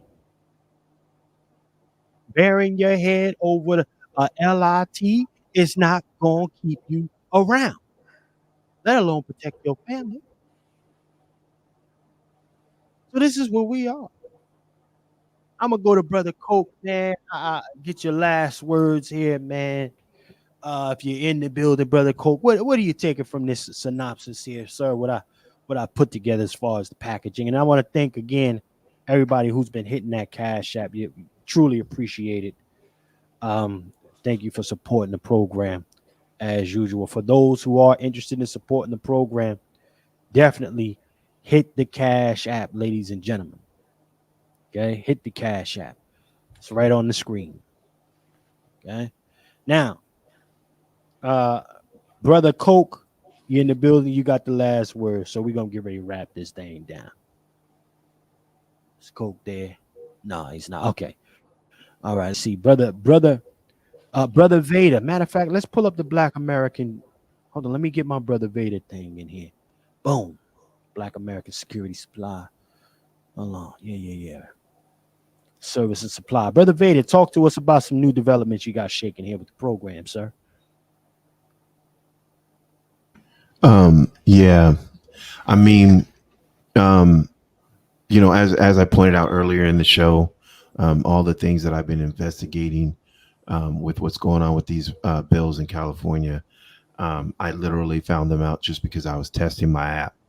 You can do things like type in the word Freedmen or reparations. You can type in police reform. You can type in education, Dream Act to see how they're treating those people versus how they're treating us.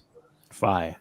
And it keeps it real simple. It lists out the bills, and then you can click on them, and it'll take you to the very site that you saw Brother Chef waking up all the facts in those bills today. So, please go to the website and scroll to the bottom, and there's a link that goes into the base app, Black American Service and Supply, and then it's got some videos on what the app does, and it's got links in there on how to get it installed on your phone. It's as easy as doing a couple of QR codes and creating a profile. That YouTube video that you see linked there has me going through how to get set up. It's it's kind of long. The video is longer than it actually takes because I'm just talking about stuff. But testing out me doing my streaming thing. But please support. I need your help to keep going. Whatever you can donate, donate $1, $5, $10, whatever you can do helps. Everything helps. But again, this is about all the tools that we need to get socially organized. This is for us to get organized and fight back. And if I could keep this floor just for one more minute, let me just say this. One of the strongest tools on there is our ability to track us boycotting, and it costs us nothing to do that. You just go in there, fire up the app, and then say that you're boycotting Netflix or you're boycotting Tesla, whatever that is, and then it collectively aggregates what everybody said that they donated, and then we can show, collectively our actual spending power, because our spending power has been our community's greatest weakness, right? They say we spend $2 trillion a year and that we can't hold on to our money, right? That's what they say about us. So imagine if we can show that, yeah, while we can't keep our money in our pockets, we can keep it away the fuck from you to the tune of $10 million a month, $40 million a year, whatever that is, your company is not getting from our pockets. Imagine how differently they're going to treat our community when we can show collectively what we're capable of. Just that alone, right? And then we can set up bounties for them to get off of our list. As a community, we could say, hey, you over there that you're losing 50 million a year from us not fucking with you. Think about that.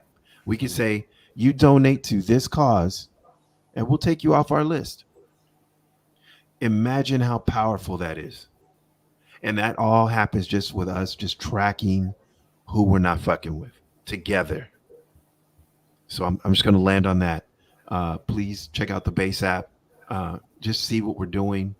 Help with the beta test. Donate if you can. And I'll leave it with that. Thank you. That's a fact. Salute to Brother Vader, man. Appreciate you always coming through and checking in.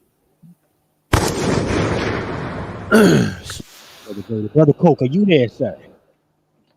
Brother Coke, college second Coke, right doing that thing. Salute to our Brother Coke. Brother Juan, sir, let them know what you got. You can always go to lwftraining.com for your firearms training. Or you just see me on these social media streets, whether it's YouTube, TikTok, Instagram, or Twitter. But to piggyback on what Brother Vader said about imagination, we have got to reimagine ourselves, supporting one another.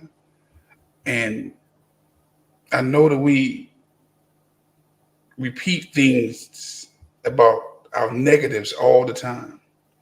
That's why I'm trying to reimagine supporting each other. Right.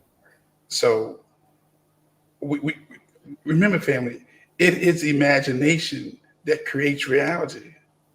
At the end of the day, this whole social media piece we use, the chair you're sitting on, the mics, it was in somebody else's head first, in their mind.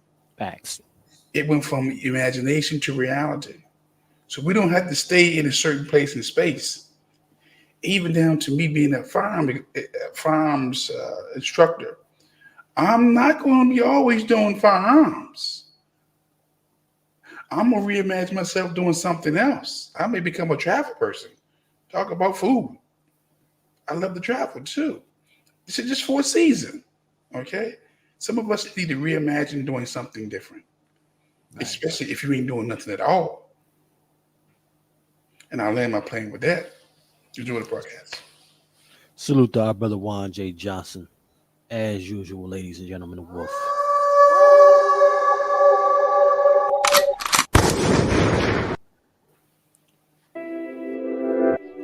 Yeah. Yeah, ladies and gentlemen.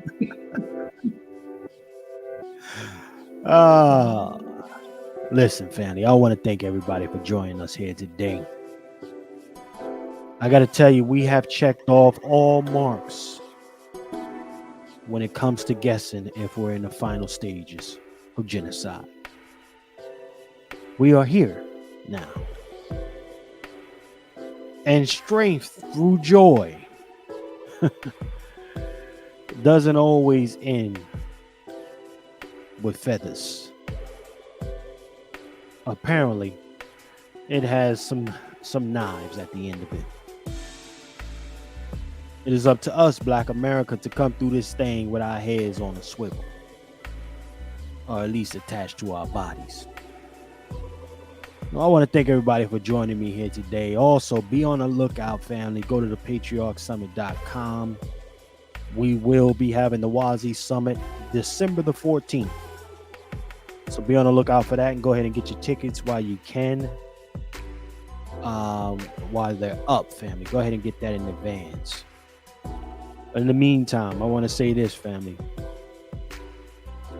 Remember, in a system of white degeneracy, you stand for nothing, you fall for anything. My name is Chef C, and I'm out.